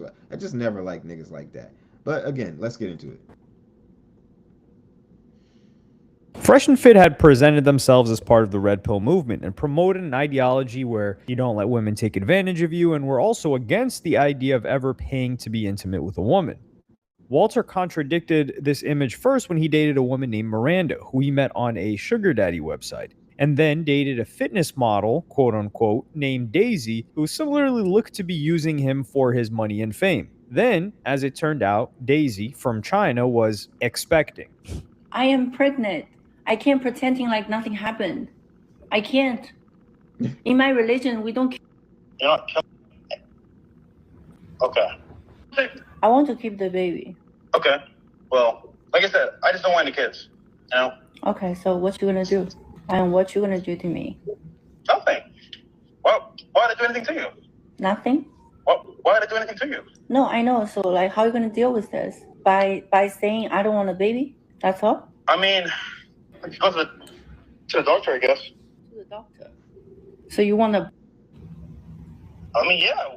Why do you want a kid now? And why do you make me pregnant now? Because I'm like, there's no way that's true. But then I said, oh wow, like. So just think about it. It's meant to be. God wants you to have the baby. Definitely not. Abba and Preach jumped on this news and alleged that the woman involved was a lady of the night. Yeah, no, they were eating this shit up. This is why I'm like, you can look at a nigga like Abba. I already don't like a nigga who every time you mention a situation, they're like, oh yeah, I had a girl like that. Yeah, I already know. Yeah, I had. And it's like, mind you, when this nigga was saying this shit, he was looking like a fucking muskrat, nigga. This is old Abba looking like a fucking muskrat, being like, oh yeah. Yeah, I've had a girl. You know that one nigga? It's just like, you might be talking about a bitch, and it's like, damn, like, you might just be, like, damn, this bitch, and then it's just like they want to chime in so bad, but it's like, oh, bro, please, bro, you don't got to keep up with me. You don't got to keep up with it. I get it, nigga. I wasn't trying to one up you. I wasn't trying to engage in a dick measuring contest. No, it wasn't that. Because I don't believe you, for one. I don't believe anything you're saying. You're wasting your time if you're telling me I know game, I know ball. Okay? You don't. And with niggas like Abba, what they expose is, you obviously are just getting in the real mix. Because we seen how you was looking back in the day, nigga. We seen how you was looking back in the day. It was crazy. It was definitely crazy. Oh yeah. Sir, alpha male guru, whatever, red pill, knows the truth of the world, got caught up with a worker and got her. And what are you? Oh, these alpha male gurus, and these niggas, they think they know, and these guys are fake. And you guys listen to the, and then you look, and a dumbass, bitch ass motherfucker like this will be out raw dogging half of his fan base akin to Derek Jackson.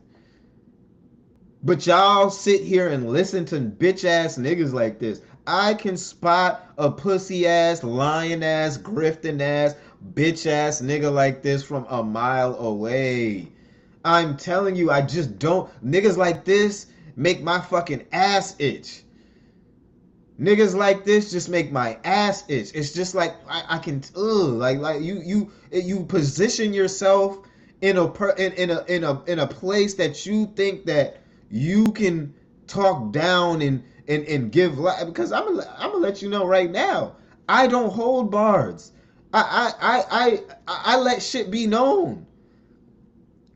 A nigga fucking up, he fucking up. I'm petty. Yeah. Niggas like this be acting like they're beyond being petty. Oh, I'm so stoic. Turning the other cheek. You know, you guys are so immature. You gotta function. You're not real men. And then come to find out, nigga, you're a fucking pookie, nigga. You're a fucking pookie, nigga. But you sat here for the last how many years talking about red pill niggas and these red pill niggas this and these nigga, you're a fucking joke. Pregnant, and now he's begging her to get rid of it. The guys who were supposed to tell you not to get these was pregnant, got her pregnant. Now, can I ask you a question? Is that fresh? Text messages between Walter and Daisy revealed how avoidable this pregnancy was. Walter, as it happened, wasn't using protection. And he goes, also, now I'm worried. I have to test the other girls, at least 4. And then... What the f*** did you say? That's what he wrote. So I didn't make that up. And she says, another girl, 4 girls. You're saying you have with 4 girls without protection? I hope you have all the money for your children. Wait, that's what he said? Yeah, that's what he said. He said, I have to get tests for the other girls, all 4 of them. And he goes, I don't have money. Good luck. You will see. Unfortunately, Fresh, that's not how it works. If she filed them court documents, they gonna get your bank accounts, they gonna get your statements, and you gonna have to cough up that cash. This ain't something that you can walk your way out of. You better pray to high heaven, because you gonna be on the hook for a lot. Daisy became very vocal about Walter's personal life, and Abba decided to insert himself into this drama. Here's what he told Daisy. I will say this. Step in the name of love. If you end up having legal troubles and they sue you and whatever, if you name that kid after me, I'll pay for all your legal troubles. That's a promise. So if you need help financing, and bro was trying to be devious with it. He was doing all of this shit. Oh yeah, name your kid after me. I'm gonna pay for your legal. I thought the nigga spent the week in New York. He was talking like that. I'm like, whoa, this nigga is super disrespectful. Now, I didn't have a dog in the fight, so I've been watching this shit go on for years with popcorn in hand. This shit has been great. But one thing I don't respect, and we gotta call a flag on the play, is when you're the same nigga that you're talking about. When you are the same nigga, if not worse, literally. And I didn't think it could be. It was possible for all people for Abba to be worse than Fresh, but that's crazy. I'm worried to fight off Fresh and Fit. Man, you mean if Walter Jr. over there got the name Abba, I'll pay all them bills. I'll sleep. Hey, listen. As far as I'm concerned, I think you deserve every dime. Daisy. Yeah, that's a flex to you. That was a flex to y'all, being a stepdaddy. Being the nigga stepdad. That was a flex. That's a flex. Oh yeah, I'm gonna pay all your bills. Just name your son after me. I'm gonna pay all your bills. That was a flex. Been tricking and being a stepdaddy for pussy you not hitting. At least fuck the bitch first. Like goddamn. Then it was okay, all right. You already fucked the bitch like that. But like what? He eventually terminated this pregnancy, with some people not even sure whether or not she was pregnant. But throughout this drama, Abba and Preach presented themselves as the antithesis of everything that Fresh and Fit represented. I want my personal life to be free of a... free of drama, baby mamas, and everything in between. I'm not down for that. Now, I think it's really weird that you trying to get back into anything that's even remotely close. So why are you trying so hard? And here's the thing, let's be honest. Let's be honest. A woman that looks like that and takes pictures like that ain't laying on thick with a nigga that look like me. I ain't saying I don't get it in. I ain't saying girls don't check for me. But a girl that look like that take pictures like that, ain't making no advances on me. Unless it's for that shmoney. No, we don't have to lie to ourselves. Don't get me wrong. I do get my DMs. They don't look like that. Okay? And I ain't a dreamy type. I ain't no MLK. I ain't no sleep, no American dream, no nothing. I live in reality. I date real normal people. But in May of 2026, it turned out that ABBA and Fresh and Fit had a lot more in common than people thought. This is crazy. Hi, my name is Libby, and I was a girlfriend of ABBA from ABBA and Preach. We were together for 5 months and involved with each other for about 8 months total, but 5 months of that was a serious, committed relationship. I'm going to be talking about a pregnancy in which ABBA ultimately walked away from, and I'm going to be talking about the difficulties and the emotionally harmful interactions I've had with ABBA. So Libby was in a situation where her relationship with ABBA was falling apart, but she was also pregnant with his child. 4 months into the relationship, I start to see incompatibilities and inconsistencies that made me question the relationship and started to make me feel doubt. Ironically, as I started to feel those doubts, I found out I was pregnant. I was very nervous, but I knew I wanted to keep the child. I told Abba about the pregnancy, and he was actually very supportive. He was very excited. He always talked about how much he wanted children, and he said he was sure about the pregnancy, and he said that he was always very sure about me. Libby is a Christian, so terminating this pregnancy seemed almost out of the question for her, as she claims. However, Abba's behavior supposedly persuaded her to consider this as an option. And terminating the pregnancy was never in the question. It was something I never wanted to do. But as time kept going in the relationship, I still felt like it was pretty rocky. And I talked to Abba and I said, maybe an abortion is something we should do, even if that isn't what I wanted at all. And Abba was not happy with it. Abba was quite disappointed, and he tried to support the decision as much as he could, but you can tell that he was struggling with it a little bit. We make our first appointment for and Abba visits me to be there for me, and we don't go through with it that day. And when he leaves, I make another appointment, and I cancel that one. And I think in total, I canceled 3 appointments. And I think, maybe I should give it more time and see if my feelings change. And so I set an appointment for after the trip I had planned to Montreal to visit Abba. I visit Abba in Montreal, and we get into our biggest fight. And this was a real turning point for me. And I know it's hard to imagine Abba upset, but he does get there. And not only does he get there, he goes past the point of the threshold of where anger should stop. Abba resorts to name-calling and degrading language and resorts to ridicule and mocking, and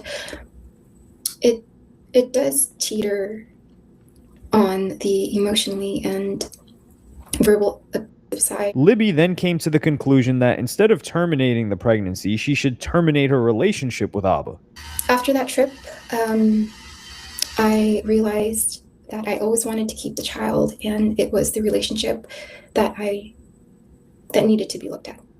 So already, Abba is already worse than Fresh. He talking to the bitch crazy. I mean, Fresh was kind of talking to her crazy too, but he wasn't just being blatantly just fucking disrespectful. So we're not going to sit here and listen to her whole spiel, but you got girl number 1.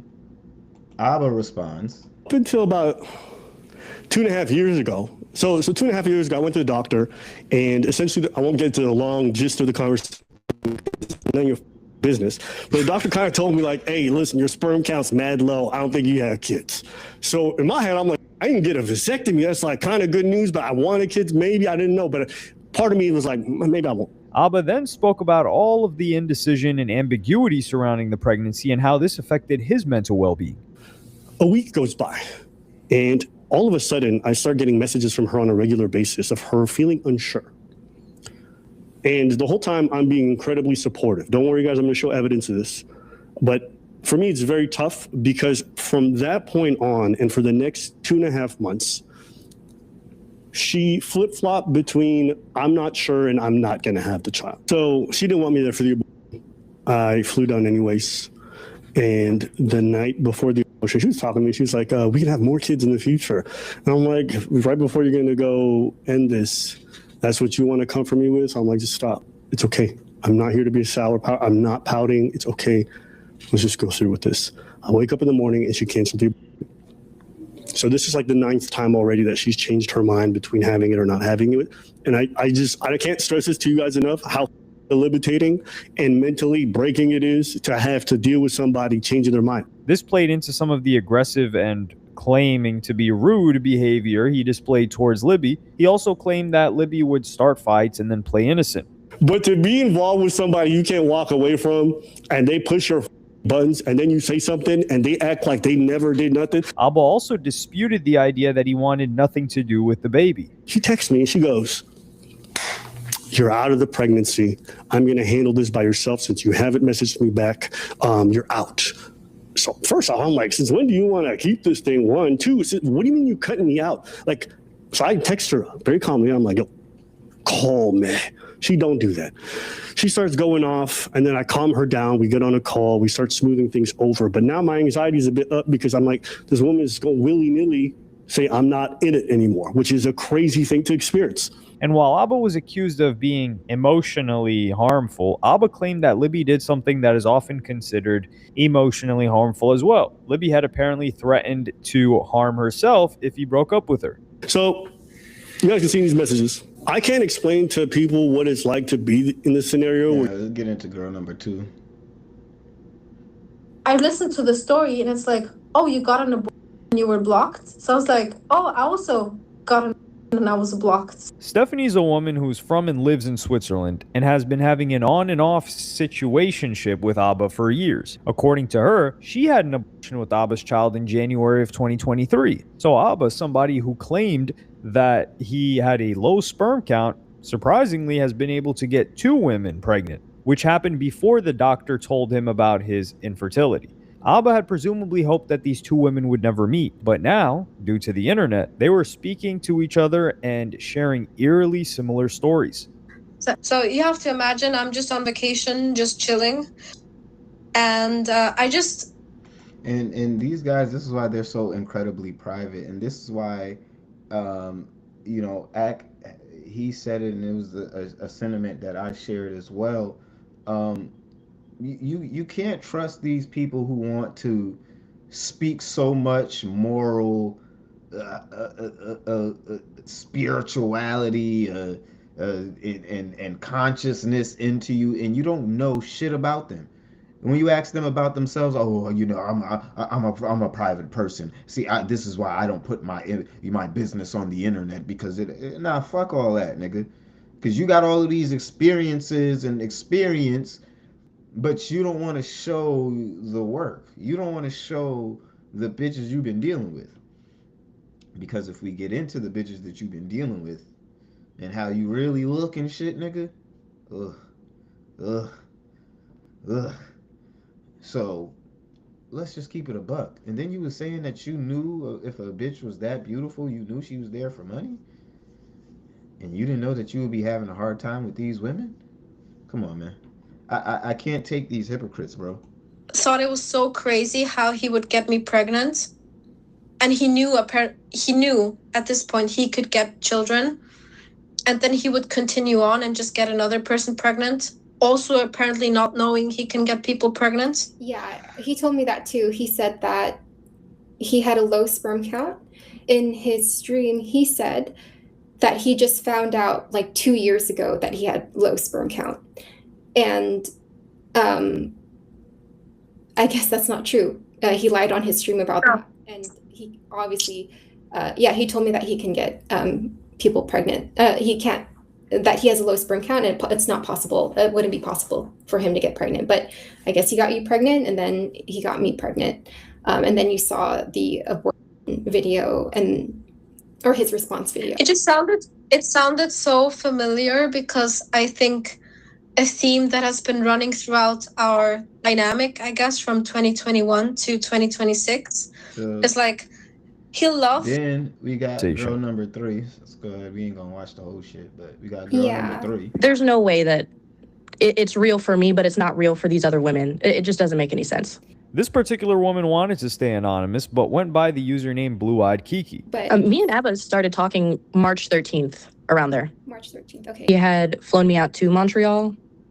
Mm-hmm. And when did he fly you out? Let me see. The first trip was March 30th. I think I saw that on your receipts. Yeah. Yeah, so March 30th to April 2nd. He reached, when he texted me on April 10th talking about like how I'm a whore and a slut and like I'm a cheater for creating the Instagram in February. Which is crazy. Yeah, and then he was seeing Stephanie, and then he was seeing you, and he was telling me that he's not talking to anyone else. It really came off like he was a serious dude. Abba once again did not use his own contraception, and the inevitable happened. Yeah. So, so you guys saw each other March 30th, and unprotected, and you guys just, was he saying the same thing? And then. Mm-hmm. And then after that, he suggested to get the pill, the Ella pill. Yeah. And which I took. And the Ella pill. Yeah, I know it's like it only works after or like before ovulation. And just like before, she had also received the same video from Abba. Oh, but he wasn't. That's wild work. I did receive that explicit video that y'all were talking about. With Kiki, there was a gray area where it wasn't a relationship, but could become one in the future. And so I was under the impression that there could be a relationship. He's made it clear that he didn't want a relationship, even though he was saying, he's looking for one. So it's just really confusing. And, at the time, bad decisions were made.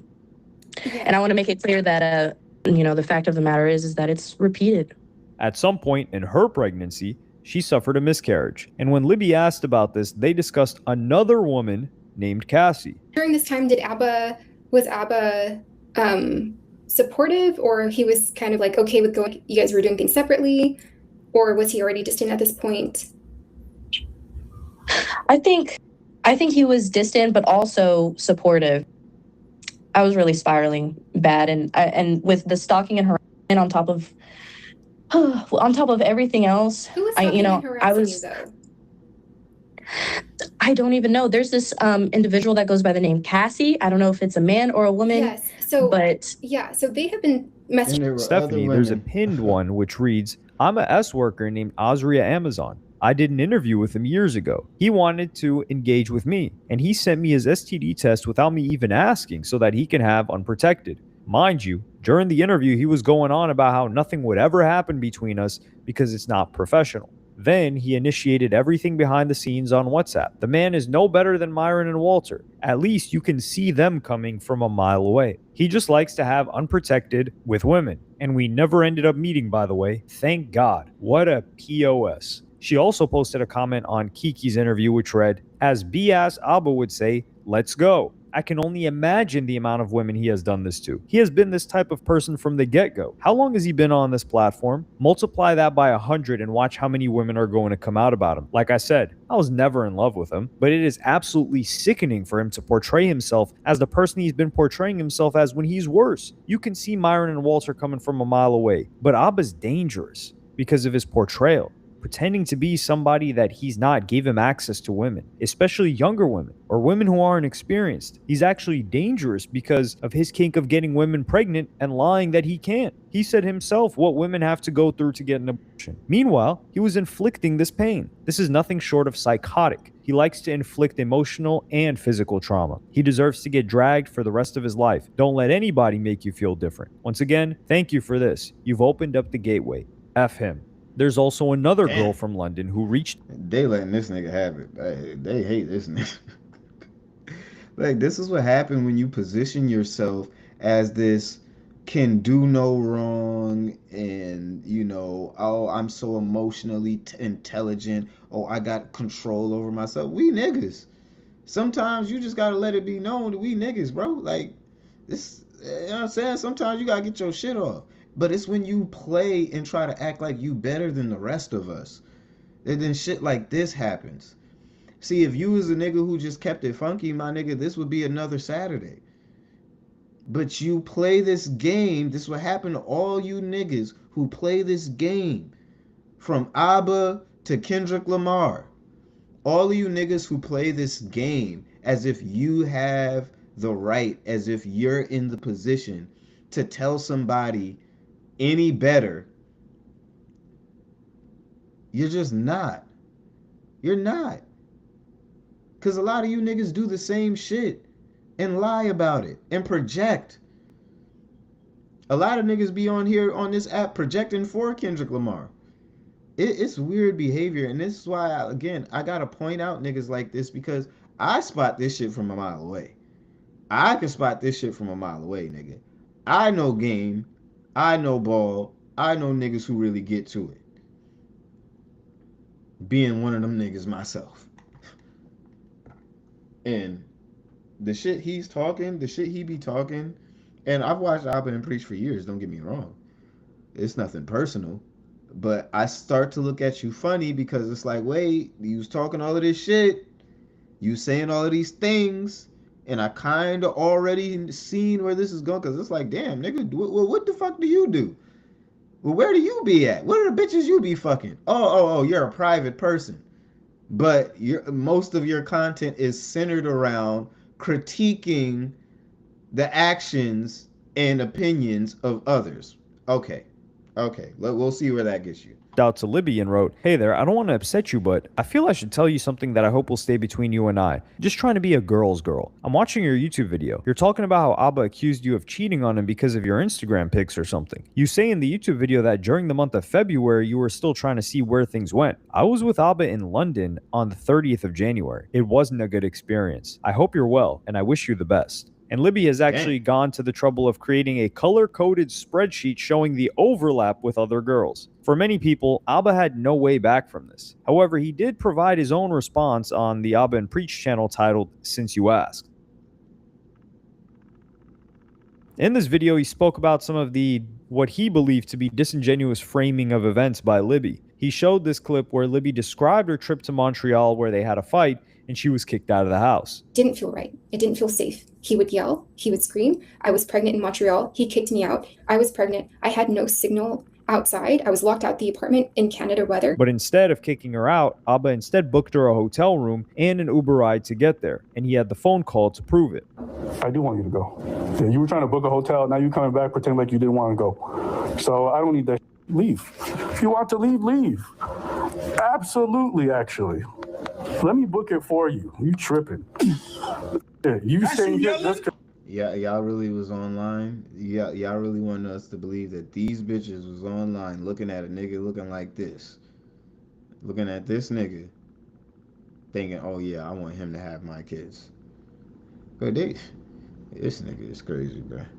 But that's how it goes. A lot of these niggas think they're above all of this shit until it's staring them in the face.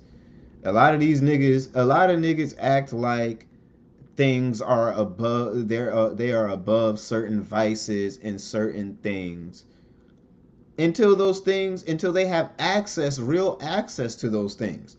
A lot of niggas will sit here and cap to you and act like, oh, fucking multiple bitches is beneath me. Until they actually have the opportunity to fuck mad bitches. And then you'll see the real them. A lot of niggas will say they don't do a lot of shit until they have the opportunity to do so. Then you see a completely different side of that man or woman. I'm not even going to say it's just a man thing. But that's why I don't like a lot of these motherfuckers getting up in here and positioning themselves as somebody who's better. Because let's just be straight. I can see through this shit. I can break a nigga down, pause, and tell, nah, buddy. I knew a long time ago you wasn't fucking on none of these bitches that we looking at right now. And a long time ago, you might have convinced yourself that you are above fucking with a certain type of woman until you were able and big enough to start fucking with a certain type of woman. Okay? And now we just got to be honest about what's going on. A lot of these niggas get online, they talk down, they act like they are above certain shit. But let's be honest, even when it comes down to these K thoughts, let's focus in on these K thoughts for a second. Okay? Let's focus in on these K thoughts for a second. In relations to this subject. A lot of, and not even just the K thoughts, the Culture United, a lot of these niggas feel like they can critique and call out Drake because they have convinced themselves they are above his lifestyle. They have convinced themselves that they are better than Drake, and how he acts, and the things that he does, and the situations that he finds himself in. They've convinced themselves that they're better, that people like Kendrick Lamar are better, because he echoes these sentiments. And a lot of men and women convince themselves that they are above certain actions and reactions because they are talking about things and critiquing things that they will never go through, that they will never have the opportunity or abundance. They just will never run into some of these women. They will never have the amount of money. So they convince themselves that they're above people who have a bag. Oh, these people sold their soul. We know the argument. Oh yeah, they sold their soul, and that's basically the argument for Drake. A lot of people feel like Drake is in this position of selling his soul, and he makes degenerate music and this, that, the third. But the kicker is, until a lot of these people find themselves in position, they don't even need to have half of what Drake has. But put Drake's lifestyle in the hands of a lot of these people who critique him, and you will see a whole different person arise out of a lot of these mouthpieces, these op-ed smear campaign, these niggas. You'll see a completely different type of person, and that's why I feel like it's important to point out behavior like this, because there's something to learn here. There's something to learn about the people around us who feel like they can sit on a high horse and critique us. Now, in some positions, these guys might have a little more than you. Yeah. In some positions, these guys might be in a quote unquote better position than you. But you might get more bitches than them. You might get more respect than them. You might get more love than them. And they might critique that as you getting that love from the wrong places. They might critique that as you only messing with a certain type of women, and you being a degenerate, and you not being able to control yourself, and whatever these niggas say. And sometimes it might be true, maybe half. But the thing is, those people hide that they are capable, and sometimes are, the same exact person. A lot of these people are capable of being and are the same exact people behind closed doors. You got to watch these people who claim to keep their life private. Oh, I like to keep everything private. I don't put myself on the internet. I don't put all of these things out. I don't do things like that. Bro, you might as well but just get yourself in preacher's position and go ahead and marry up. This is me yelling. Keep in mind, I'm close to the mic and I had to boost the audio because her voice is so low. So you think this sounds loud? It's because I boosted it as much as I could so y'all could hear her. Absolutely, actually. Let me book it for you. You tripping. You staying here just because you couldn't get cell service? Oh, hell no. So I'm going to book it for you. I'll pay for the Uber and everything. I'll make it super easy. He also addressed the situation with Stephanie and decided to show her full name on his channel, doxing her. So in 2022, 2023, that's when I meet Steffi, who lives out in Switzerland. We only met up one time and then we cut contact. I didn't hear from her until many, many months later. And that is when she tells me that she was both pregnant and had no. Was it mine? Was I involved? So now he doxing the bitches like he don't know he doxing the bitch. I have no idea. That's what she claimed. And all I did was assume she was telling the truth and I consoled her. Okay. And the reason why I say that is like, during that long period where we had no contact, I don't know what she's doing. I don't know what she's up to. Me and her had reconnected a second time. And when we met up again, I find out that she's in a relationship. I told her, if we're going to do anything, you got to be single. Yeah, even though she was in this relationship, she was definitely being flirty. And she writes the message, I'm kind of in the process of ending a relationship. I want to say it has been drawn out for logistical reasons, but really the reasons are deeply banal. Français, c'est banal. Like birthdays, family events, finding a good, respectful moment or whatever. That said, I'm loyal. I don't want to become a pre-cheating cliche. Neatly pivoting into seeing someone new 3 seconds later strikes me as spiritually cheap. But I say fair. I wouldn't support you cheating either. So no worries. I want you to be good regardless. And she goes, you wouldn't cheat with me? No. In her defense, I think that last line is her being funny. All right.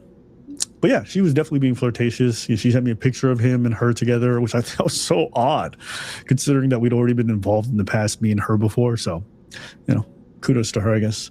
She wanted to be casual. She kind of intimated to me. Doxing, however, according to Abba and Preach, is something you should never do. Without saying the word doxing, divulging someone's information, private information, is something that you shouldn't do. Sure. To millions and millions of people. Regardless of the fact that you don't know the exact term and word for it online, broadcasting someone's private information, whether it's credit card or where the person lives, is not something that you should do. Sure. Then he moved on to Kiki, who he addressed by her actual name, Kiara. So with Kiara, after talking for a few weeks, we meet up. She ends up getting pregnant, wants to keep it. I'm supportive. Despite her offering for me to disappear and not be involved, I had never blocked her after finding out she was pregnant. She just ended up having a miscarriage. It really affected her. And read the screen text on here. I don't have to be part of this pregnancy if I don't want to, but I always told her I would be. I would be supportive. She says a couple positive things about me right here. And from that moment, we talked pretty regularly. She'd have her medical appointments because she was having some health issues and bleeding, and I was talking to her the whole time. So the whole idea that I would get someone pregnant and just abandon them is not true. And he also addressed Azria Amazon. In 2021, I meet Azria the Amazon. When I say I mean we collabed online. We did a stream together. She would ask me for advice about different things. We talk about her lives. It's cool. There'd be some flirting here and there. So yeah, 2 times when she visited Montreal, she wanted to meet up. I said no, so we just didn't meet up. Second time, we were both seriously considering meeting up, and we never met up.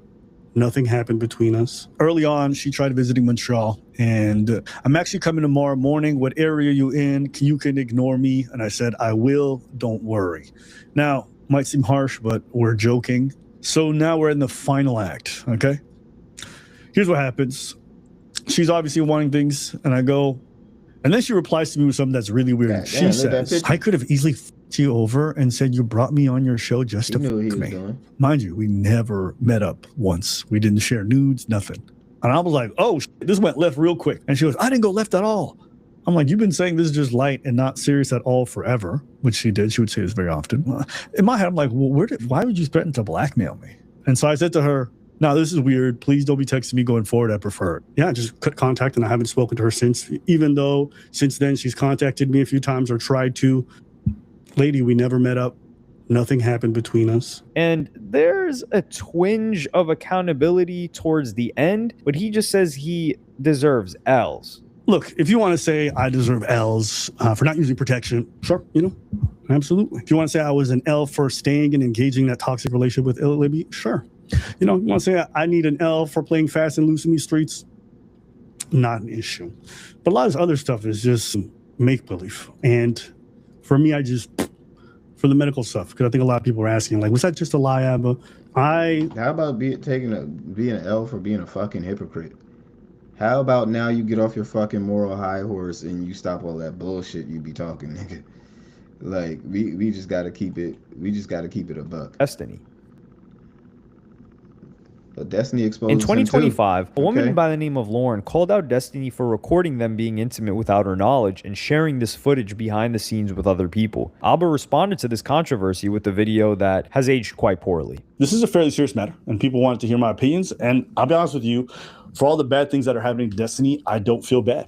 The reason why I don't feel bad, and this might surprise some of you because some of you don't know this, me and Destiny have spoken about his dating behavior for a very long time. We've talked about it on stream, off stream, and I've always been very vocal about the fact that I think he's very dysfunctional with how he handles his dating life, with how he prioritizes pleasure over everything else. And I think the root of a lot of these issues in this whole situation is that he prioritizes his own selfish desires over other people's well-being, over what's good for his business and his career. Now let's just listen to this nigga.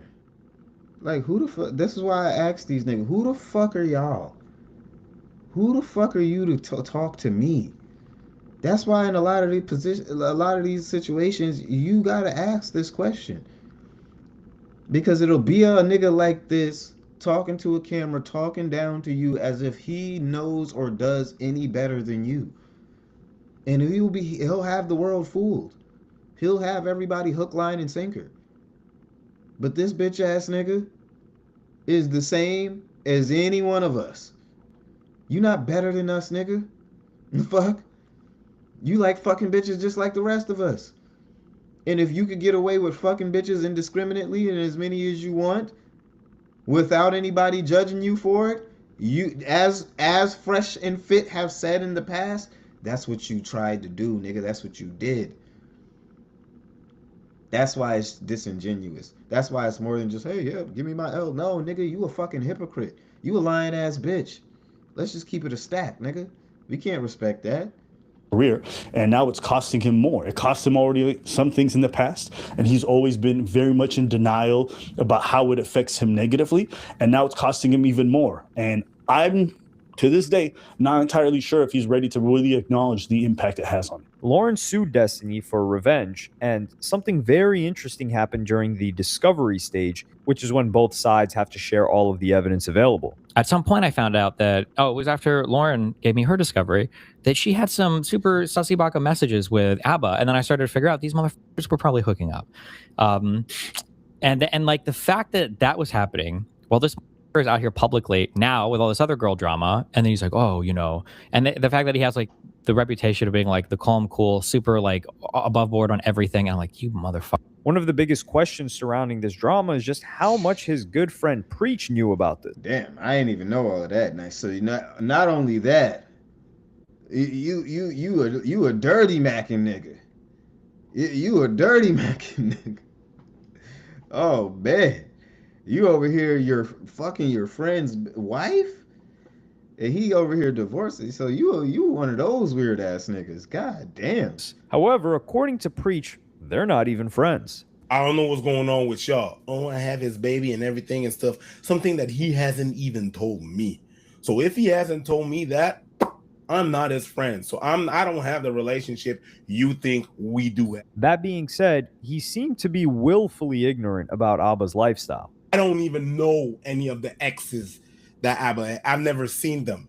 And he's probably gonna say, if Abba would hear me right now, he would say, that's a lie. You've seen my exes. Yeah, I probably have, but you never told me that you were going out with her. Or you never told me that you had me, I'm not gonna assume. You're with a girl, I'm not gonna assume that it's your girlfriend. And Preach, with the greatest respect, is the least popular member of the duo, and more reliant on Abba than Abba is on him. Part of this is due to the fact that French is Preach's first language, and he performs his stand-up in French. So through Abba and Preach, he has access to the much more lucrative English-speaking market where all of their audience is. And judging by their recent uploads, it looks as if they're just continuing to upload their usual content and weather the storm. But Preach would even talk about how ABBA was holding back on their comedy tour that they were supposed to go on, that now gets canceled, and that has to generate some animosity on Preach's end because now he's being held back by the lifestyle choices of his business partner. A shame, man. Yeah, I wanted to go ahead and point out just how hypocritical people like that are, and why we got to stop letting voices who act like they know so much better than us, and they have the answers to life, and they want to talk to you from this moral high ground with all this moral superiority, and you find out that these niggas, they're not better than you, bro. Niggas like Abba is why I stopped going to church. I'm keeping it a buck with you. Niggas like Abba is why I stopped walking into church. Keep it a buck.